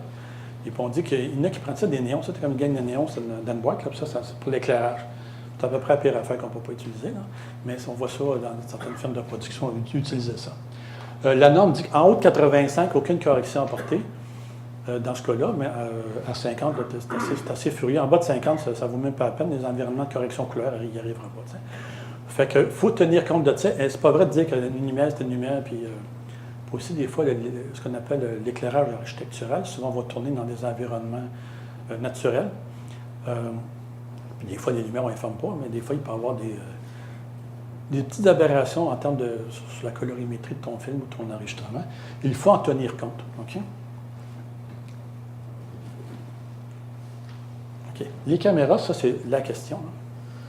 D'un côté, comme je disais tout à l'heure, il y en a qui vont dire, j'ai déjà entendu ça, mon gars, il a acheté une caméra, il a payé 300$, puis je regardais ça sur ma TV de 50 pouces, c'est super beau. Et toi, quand tu arrives avec une Betacam, tu es mieux d'être vendeur, tu sais. OK? Mais comment, à partir de sa qualité of expérience, qu'est-ce que cette personne en pense? Parce que c'est pas fou, c'est pas déraisonnable ce qu'il dit, lui, c'est ce qu'il a perçu. Hein. Puis arriver à dire, mais dans le monde professionnel, c'est pas juste pour la robustesse qu'il faut acheter quelque chose d'autre. Il y a comme deux écoles de pensée qu'on voit de plus en plus. Si on parle d'un film qui produit un peu comme même des continuités des téléséries, un peu comme le cinéma, c'est-à-dire caméra unique, post-production par la suite. Donc, c'est un moyen quand même très peu coûteux de travailler pour faire du file-based content. Deux types de caméras. Une caméra qui aurait trois capteurs, 3 CCD pour les 3 couleurs primaires. Ça, on voit souvent ça plus en broadcast, les news, les nouvelles, ces choses-là. Et les gens qui font du cinéma numérique, parce que ceux qui tournent en 35... Pardon? Non, j'ai rien dit ça. Non, je comprends. Je me suis parlé à moi-même. Ouais, ça arrive, hein, ça. C'est très rare à ton âge, mais à mon âge plus, peut-être. OK. Les gens de cinéma, ce qu'ils aiment, eux autres, c'est avoir des capteurs plus grands. On va appeler, exemple, un full frame, qui est un 35 mm, super 35 mm, le format, là. Puis c'est un CMOS. On aime ça parce que ce qu'on aime faire en cinéma, c'est jouer avec la profondeur de champ beaucoup. Quand tu vois des cinémas en film, des fois, tu vois que le sujet, évidemment, est au foyer, puis en arrière, des fois, tu peux faire un flou. Hein. Mais ça te prend de l'ouverture, ça te prend... Ça. Puis avec un capteur plus grand. Les caméras sont beaucoup plus accessibles en termes de prix aujourd'hui. Je parle de cinéma toujours. Une Panavision, on louait ça comme 1000, 1200 par jour à peu près. C'était pas achetable, ça c'était louable seulement, c'était pas en location. Aujourd'hui, tu as des caméras qui vont coûter quoi, de 20 quelques mille, mais tu sais, quand ça fait 20 jours que tu l'as presque payé. Hein. Puis après ça, ton média, sur quoi tu mets ça? Tu mets ça sur des hard disks ou des choses comme ça. Fait que le coût, c'est beaucoup plus accessible. Si on parle d'une caméra dans des prix autour de 10 000 5 000 12 000 il y a des écoles de pensée un peu différentes là-dessus, mais j'ai quelque chose avec lequel je peux faire une très belle qualité. Okay? Fait que ça, tenir compte de ce qui est disponible aujourd'hui, sans aller dans le consumer, mais sans aller dans le high-end cinématographique ou broadcast. Okay? Ici aussi, les lentilles, ça c'est un domaine que je connais moins, fait que je vais juste vous présenter ça d'une façon beaucoup plus générale. Là. Si on travaille encore une fois le workflow type cinématographie, on va plutôt avoir tendance à se prendre des lentilles, ce qu'on appelle des primes, à savoir une focale fixe. Alors que si je fais des nouvelles, c'est évident que c'est super pas pratique, je vais un zoom. T'sais, un zoom, n'importe quoi, là, un 13-300, là, je vais tout ramasser ce que je veux, là, je vais me placer à la bonne place. Alors qu'en cinéma, ce que tu vas faire, surtout si tu prends des gens prêts, On sait que si je fais de la photo avec un 35 mm, je fais le 35 mm lentille, 50 mm lentille, ça peut aller, mais je fais du portrait, je vais plutôt avoir tendance 85 parce que ça donne une meilleure image de la personne. Fait qu'en cinéma, ça doit être un peu pareil, même si je fais des séries télévisées, peu importe, même si je fais une émission de cuisine, quelque chose n'importe quoi. Parce que les personnes qui vont se voir, avant, le plus gros écran que j'avais, c'était un 26 pouces. Sauf les projections, mais ça, c'était assez misérable comme qualité. Là. Mais un tube, c'était à 26 pouces, il y a eu des 32. Moi, aujourd'hui, un 50 pouces, c'est pas cher. Il faut avoir un 60 pouces quand même avec des prix acceptables. Fait que les gens, ce qu'on appelle le talent, ils se voient là-dessus. Puis ils sont sensibles à ça. J'ai de l'aide de quoi, là? Ça fait que à suggérer qu'ils ont de l'aide de quelque chose qui fasse leur affaire. OK? Si c'était en affaire, tu vas faire une autre production par la suite. Fait que ce qu'ils vont faire en cinéma, en production de ce type-là, c'est qu'ils vont avoir plusieurs lentilles puis ils vont changer au fur et à mesure. Puis ils ne font pas de zoom, ce qu'ils vont faire ce qu'on appelle en anglais un dolly in. C'est comme une espèce de petit chariot sur des tracks. Là. Et puis, moi, j'ai vu quelqu'un avec, on appelle ça un follow focus. Là. Il était assis là-dessus. Puis tu vois quasiment la salle, les deux personnes. Puis la fille, elle a un livre dans ses mains, puis on veut voir le livre. Fait que c'est une traque de 8 pieds, puis il pousse l'ensemble. Puis le gars avec le zoom manuel, parce qu'on ne zoome pas automatique dans ce genre de production-là. Et puis il était toujours au foyer jusqu'à temps qu'on prend le livre. Ça. Fait que ça prend un petit peu d'expertise, mais ça te donne des qualités d'image. Je n'aurais pas inégalé, mais assez surprenantes. Et là-dedans, il y a des qualités. Les spécialistes, que j'en suis pas, là, mais les spécialistes vous diraient, c'est qu'il y a des aberrations de toutes sortes avec des lentilles. Puis pourquoi qu'ils vendent des Zeiss à des prix quand même très, très importants. Puis il y a des caméras, des lentilles qui viennent de je ne sais pas trop où, parce qu'on dit qu'ils changent de nom à chaque spécial du magasin. Là. Et puis ça, c'est très, très abordable. Tu sais. Bien, il y a peut-être une qualité dans le verre, il y a une qualité dans la construction de ça. Fait que tenir compte de ça, parce que les aberrations, les problèmes que la lentille va causer, souvent ton QC système ne le verra pas parce que c'est du content. Comme quelqu'un me dit, ils ont fait une production, c'était bien rouge. C'était pas beau, c'était rouge. Mais le QC ne le verra pas. Ça, c'est le producteur qui a décidé ça. Si tu n'aimes pas ça, bien là, ça vous appartient, mais ce n'est pas une mauvaise qualité technique, c'est une qualité de production. Puis ça, il y a des défauts qui peuvent ne pas être perçus. Tu sais, comme un son off-mic. Tu prends un shotgun, là, ben, un shotgun, tu es mieux de t'enligner. Tu es toujours un peu à côté.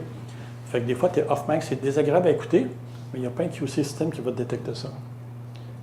Les accessoires, il y en a des fois qui vont s'acheter des caméras super pas chères, tu sais, puis ils vont s'équiper ça pareil comme une caméra de haut de gamme. Mais c'est pas parce que tu vas acheter tout ça que tu as plus de qualité pour autant. Puis il y en a qui trouvent que ça fait cinéma, là, tu sais, mais c'est pas l'idée. L'idée de ça, ce qu'on appelle le follow focus, là, parce que comme il est très fortement suggéré, il dit quand tu fais une production, le please, mais pas le focus automatique, fais-le à la main. Tu sais. OK? Parce qu'il y a des fois, si ton autofocus décide de focus ailleurs, tu peux avoir une drôle de situation. Généralement, tes caméras sont montées sur une plateforme avec des tiges. Fait que tu peux mettre en avant des maskbox, ça pourrait être bien sûr de pas de réflexion en avant. À l'européenne, des fois, celle du haut est beaucoup plus élevée. Puis des fois, tu as des recorders, tu as des enregistreurs que tu peux mettre externes qui peuvent enregistrer exactement dans les formats. Exemple DNX ou bien ProRes, pour ceux qui vont dire Apple. Pardon? Nick qui rit quand on parle d'Apple, je ne comprends pas pourquoi, j'en ai une devant moi. Là. Mais ça, quoi qu'il en soit, tu peux enregistrer dans des formats avec lesquels tu vas faire ta post-production. Okay? Pour ce qui est des DSLR, il y a comme une grosse vague, les DSLR shooters ou les DSLR video makers. Tu vas t'acheter une caméra DSLR qui peut faire du vidéo, puis tu dis ça, là, on va faire, hey, ça payer ça 1 000 2 000 tu as des lentilles 35, ça coûte pas cher, puis je peux te faire une vidéo haut de gamme, tu sais. C'est vrai, mais, il y a un tour et un mais. C'est que la façon que c'est fait, ça, premièrement, c'est fait de prendre des photos. Que c'est le plus premier. Puis les photos, tu veux qu'elles aient plus de résolution que ta TV HD. De telle sorte, c'est que l'environnement, la façon que l'appareil est fait, il est fait pour prendre une photographie de la plus haute résolution possible, dépendant des modèles, et ça peut faire du vidéo.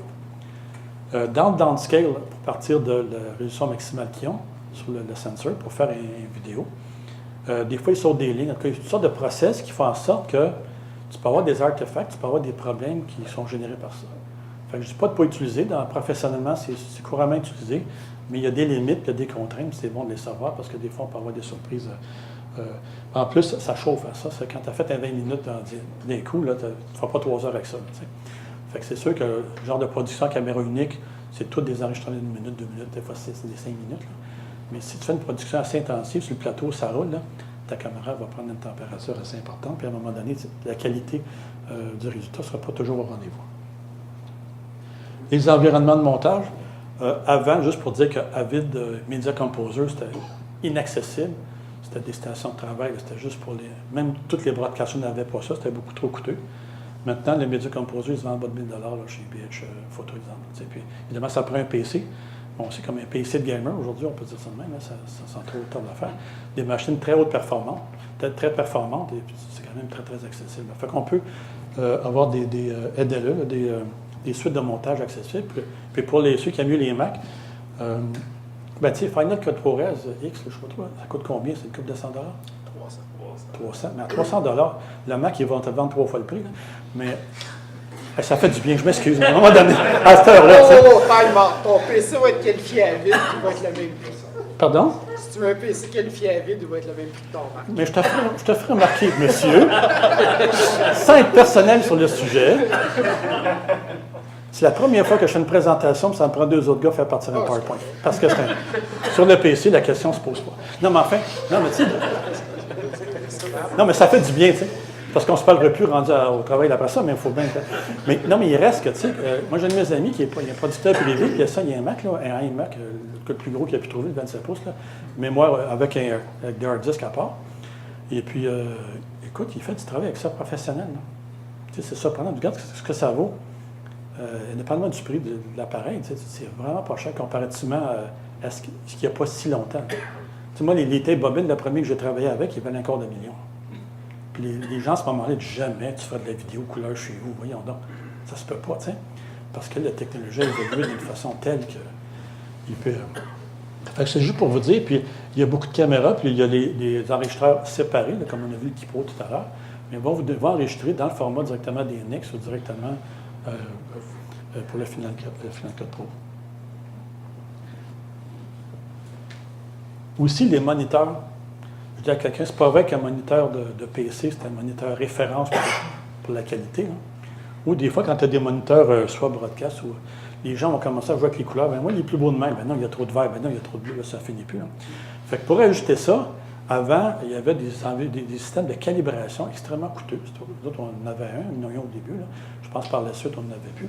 C'était extrêmement coûteux. Aujourd'hui, pour calibrer les appareils qui se vendent, on pourrait l'acheter quasiment sur un budget d'une compagnie là, quasiment qui débute. C'est vraiment, il y a des appareils.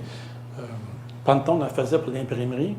Puis il y a différentes, on parle de 400, 500, 600 $, pour ajuster ton moniteur. Et puis, il y en a spécialement fait comme pour le cinéma display, justement pour Apple. Là. Apple font un moniteur, il s'appelle le cinéma display. Et puis, il va jusqu'à 2K. Mais si tu fais du 2K cinématographique et de la TV HD, tu as l'appareil qu'il te faut, tu peux l'ajouter. Puis même des drivers qui se font pour ça. Là. Fait que c'était important, c'est juste pour dire que un moniteur que j'ai payé 129 $ d'une compagnie de computer, c'est pas suffisant pour une TV non plus entrée de gamme. Là. Ça prend des moniteurs. Puis l'audio, c'est pareil. Des fois, tu envoies des bureaux, il y a des petits haut-parleurs de multimédia. Là. Mais à quelque part, c'est pas suffisant pour avoir une qualité contrôle quelconque. Parce que des fois, tu peux avoir des puissantes surprises. Ici, sans donner un cours de ça, c'est juste pour vous dire, c'est que non, mais il y a déjà un problème associé à ça. Il y a une production qui se fait. Hey, c'est tellement pas beau, je pense que les encodeurs ne marchent pas. Il y a quelque chose qui ne marche pas quelque part, mais la couleur, c'est épouvantable. Puis, hey, de l'équipement professionnel, tu te demandes qu'est-ce qu'il y a.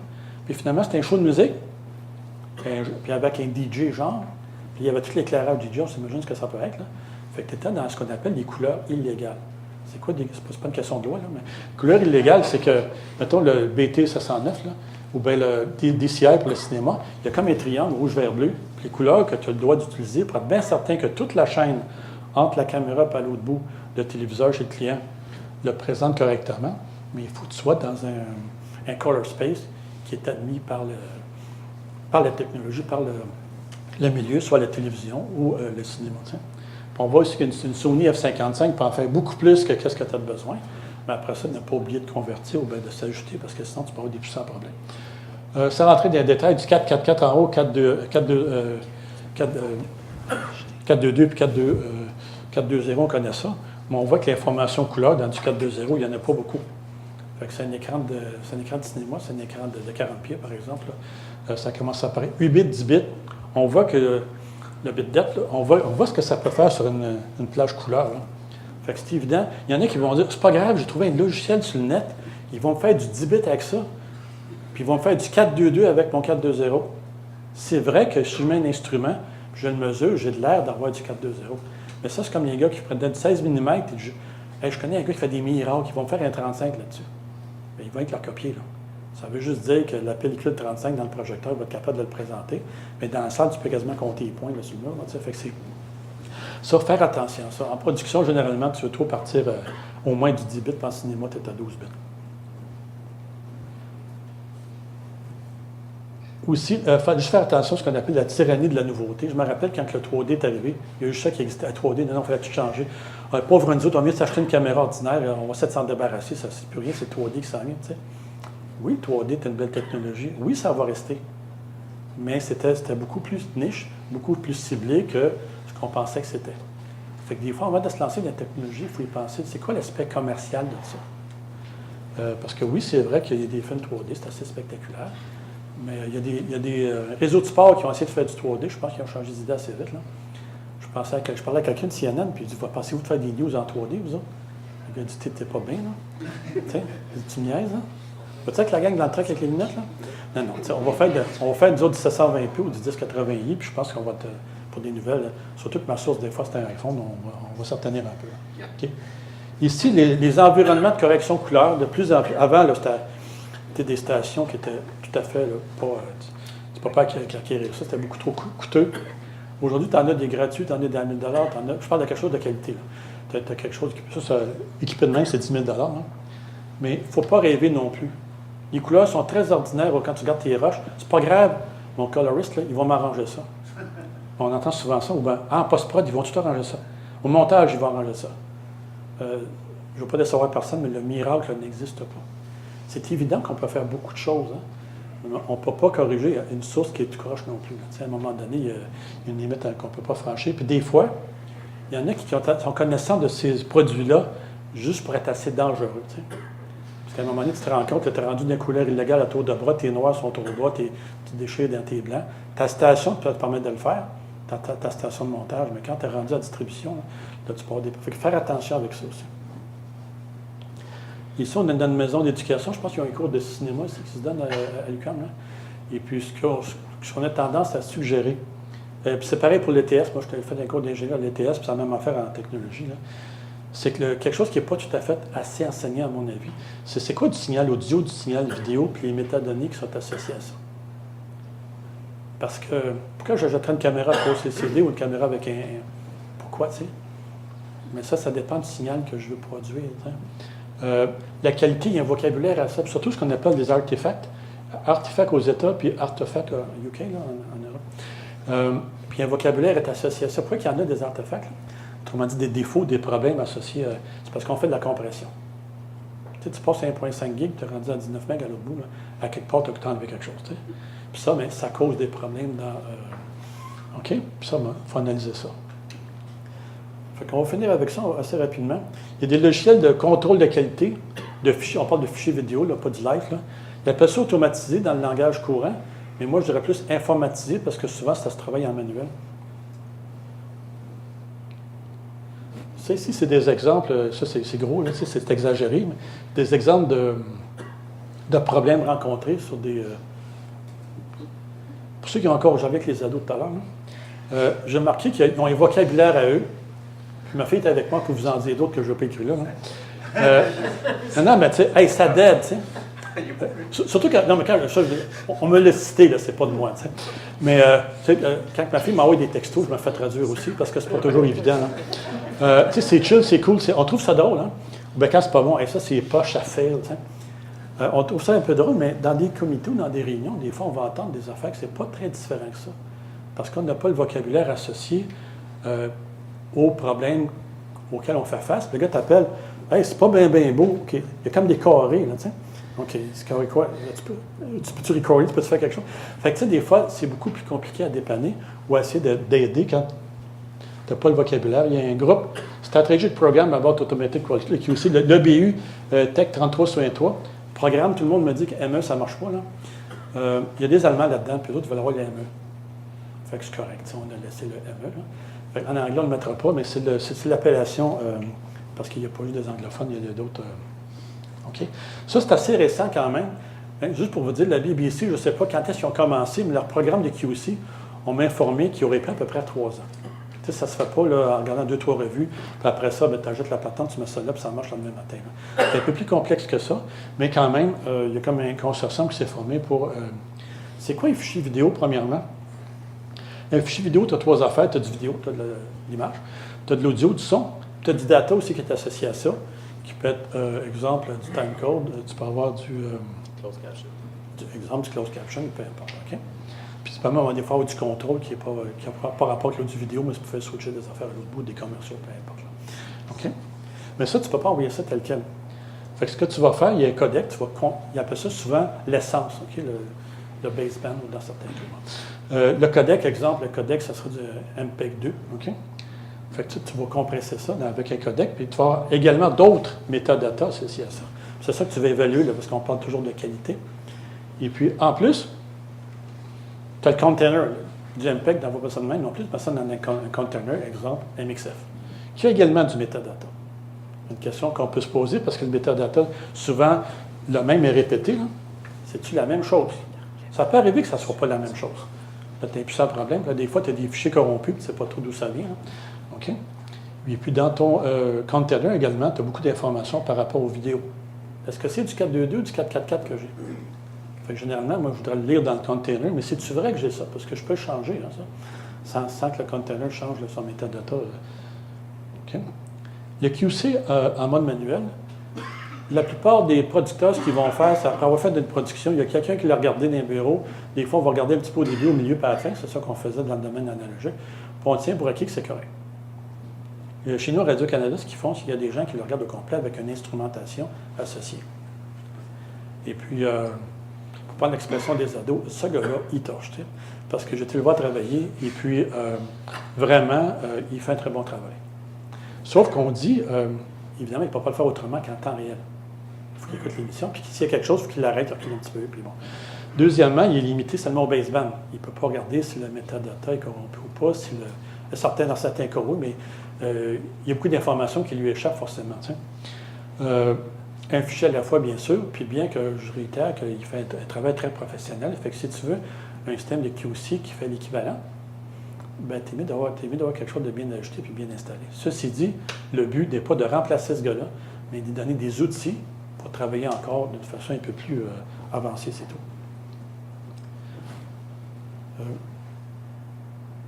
Les documents préparatoires pour un genre de projet de même, tu as ceux qui font des rapports, mais je parle d'une façon poussée, là, des rapports qui se font d'évaluation manuelle, ça te donne déjà une indication.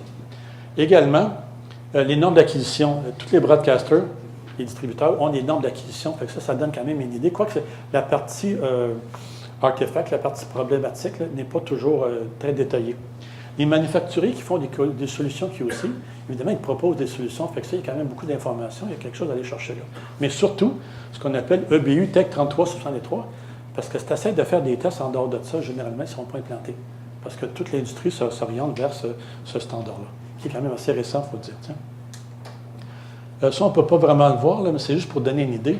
Ce qui est en rouge à droite sont les tests qu'on ferait, les différents tests qui sont faits pour l'essence, pour la vidéo seulement. Okay? Puis chacun des tests qu'il y a là, mais il y a tous des paramètres, c'est pas juste oui ou non, tu coches une case. Là.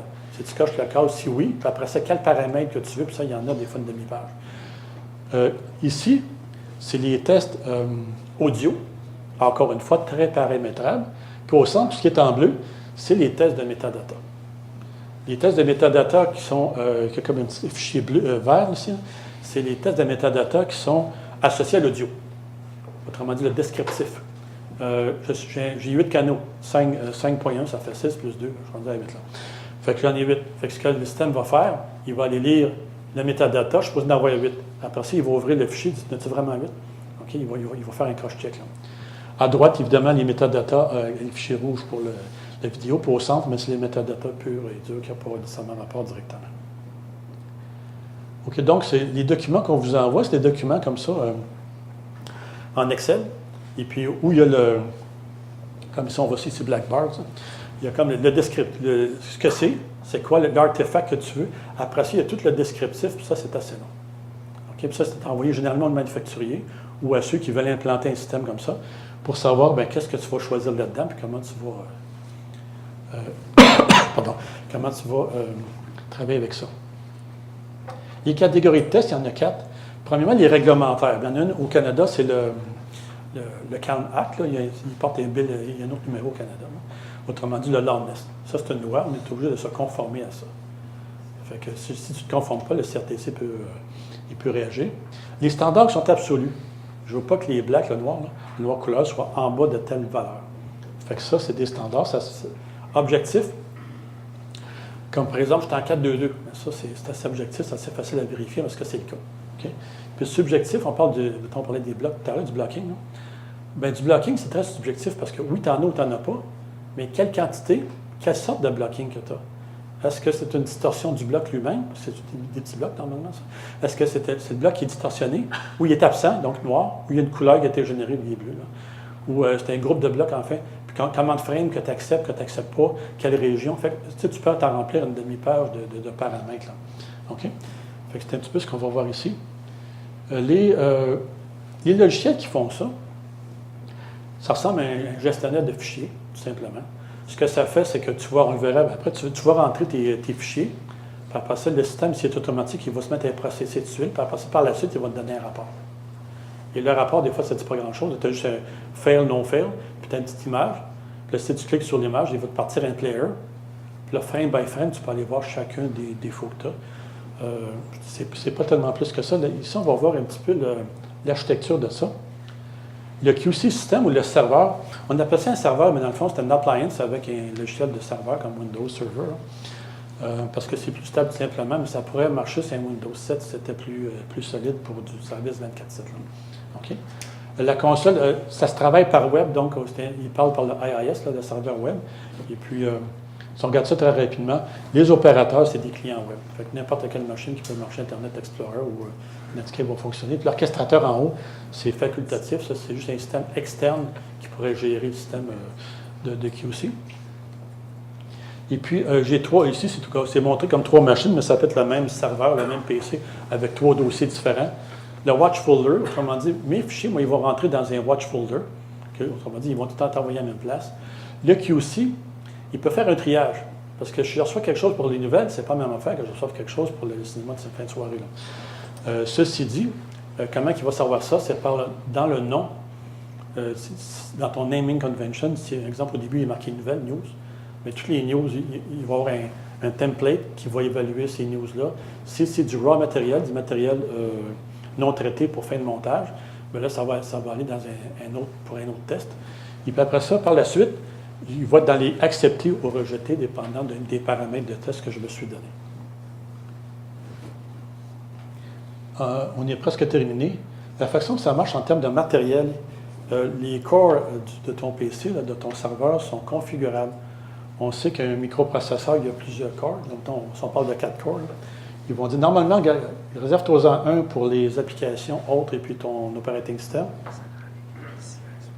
Ici, c'est juste un titre d'exemple. Tu peux t'en prendre un, ce que tu divises en 2, donc 2 corps par service, pour du SD ou du matériel audio, ou les coms, les publicités, parce que même si ça prend plus de temps, c'est assez court, c'est très court. Et puis, pour la vidéo, tu peux te servir des 2 autres corps, donc tu aurais 8 corps pour traiter. Plus tu as de corps, plus ça peut aller. Mais tu ne peux pas en mettre 35, là. Tu ne peux pas dire... généralement, on va nous dire, si tu es capable de faire 6 fichiers à la fois, ça serait vraiment un maximum. On suggère plus autour de 3 à 4 à peu près, okay? Par machine. Okay? Dans certains cas, on peut même mettre une carte GPU là, pour accélérer certains, parce que chaque test ne prend pas nécessairement le même temps à être effectué. Ici, pour le client, autrement dit, soit le broadcaster, peu importe, qui fait le contrôle de qualité à l'acquisition, au point d'entrée. Le producteur, lui, quand il fait son packaging, il va faire son contrôle de qualité-là. Mais la fois, quand on dit contrôle, ça serait plus une validation. J'aime à croire que son contrôle de qualité a commencé au début, même avec une feuille blanche, quand sa production a commencé, la qualité a commencé là. Parce que c'est toujours bien plate, comme quand tu vas faire une salle de bain à quelqu'un. Fais-moi une salle de bain. Après ça, quand il l'a fait, c'est pas ça que je voulais. Mais c'est toujours mieux de dire avant ce que tu veux. Ça, c'est un peu pareil, dans le fond. T'sais. On aime bien que la qualité se fait. Puis la collaboration entre les deux, la façon dont ça se fait, c'est que mon système de contrôle de qualité, je peux avoir des templates, des gabarits pour mes normes d'acquisition. J'envoie le gabarit chez le client, puis lui, bien, il peut toujours faire comme une pré-validation si on veut que moi, après ça, je vais juste confirmer par la suite. Fait que ça épargne beaucoup de temps que tu appelles le gars, ça ne correspond pas à BT 709, par exemple, puis tu me recommences ton vidéo ou telle partie ou peu importe. Ça, aux États-Unis, ça se fait de plus en plus. Si je suis une petite ferme, je n'ai pas assez d'argent pour avoir le kit de contrôle de qualité. Il y a des compagnies qui font ce service-là, puis il y a même des firmes qui font le produit, qui s'en viennent avec des services sur cloud. Fait que pour une firme comme chez nous, ça serait peut-être beaucoup, là, mais des fois, un excédent, tu as tes services de QC on-site, mais des fois, un excédent à l'extérieur, c'est pas pire. Une petite firme, elle pourrait le faire eux-mêmes, tu sais, au complément extérieur. Exemple, juste pour l'essence vidéo, un exemple de certains tests qu'il peut y avoir, tu sais. Et puis chacun de ces éléments-là, mettez-vous à peu près une page, à 3/4 de page, de configuration. Parce que si on parle je sais pas, des interlacing ou saturation, dropout, peu importe ce qu'il y a là, c'est que c'est pas juste oui ou non. Fait que, il y a un défi, non pas dans l'acquisition de l'appareil, mais écoute, tu l'as, dans comment je vais configurer ça pour faire un bon travail. Le problème qu'on y voit souvent dans des petits broadcasters qui vont acheter ça, c'est que comme avant, ils faisaient à peu près rien. On fait juste regarder un petit peu au début, un petit peu à la fin pour que ce n'est pas trop pire. Là. Mais quand ils vont utiliser ça, ils vont s'en servir à 3%. Dans le cas d'une place comme chez nous, où les techniciens y allaient vraiment à fond en manuel, mais le défi va être de faire au moins ce que le gars le fait, et plus, dans des temps raisonnables. Okay. Pardon. Puis pour l'audio, c'est un petit peu pareil. Sauf qu'évidemment, ce qui est obligatoire, c'est le loudness, le BS 1770. Maintenant, on est rendu à version 3. Là. Fait que ça va être très important d'être capable d'être compliant, d'être compatible avec ça, parce que c'est une loi, c'est pas juste un soyez désert. En terminant, dans le choix d'un système de QC, qu'est-ce qu'on souhaite, comment on pense ça, comment on veut ça? C'est sûr que la fiabilité, le soutien de la compagnie, c'est important. La performance et le prix, ça joue beaucoup, forcément aussi. La validité des tests, parce que s'il me dit que ça fait tel problème, c'est vrai, c'est la validité des tests. Mais le gros défi, ce qui a été à la BBC, ça a été le problème de la situation, ça va le s'amener pour plusieurs. Quels sont les tests souhaités? Quels tests je veux que ça fasse? Et de quelle façon? Comment je vais le configurer chacun des tests? Parce que tu peux bien dire, je vais tous les prendre, j'ai fait tout. Là, ça va prendre énormément de temps. Est-ce que je vais passer tout ce temps-là à faire des tests pour des problèmes qui ne se présentent jamais? Ou des fois, j'en fais pas assez, puis des fois, il y a des affaires qui passent. OK? Puis comment configurer tous ces processus de tests-là? Ça va être vraiment le défi, c'est vraiment le défi d'un projet comme ça. Sur ça, c'est ce que j'avais partagé. C'est un survol, bien sûr, parce que c'est assez complexe comme sujet. Est-ce qu'il y aurait des questions?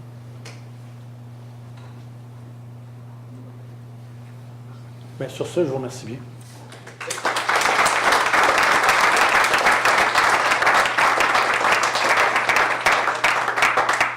Ça efface tout?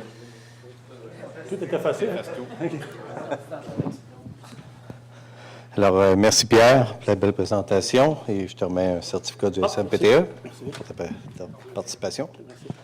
N'oubliez pas de voter, vous êtes sur le site. Merci beaucoup et à la prochaine.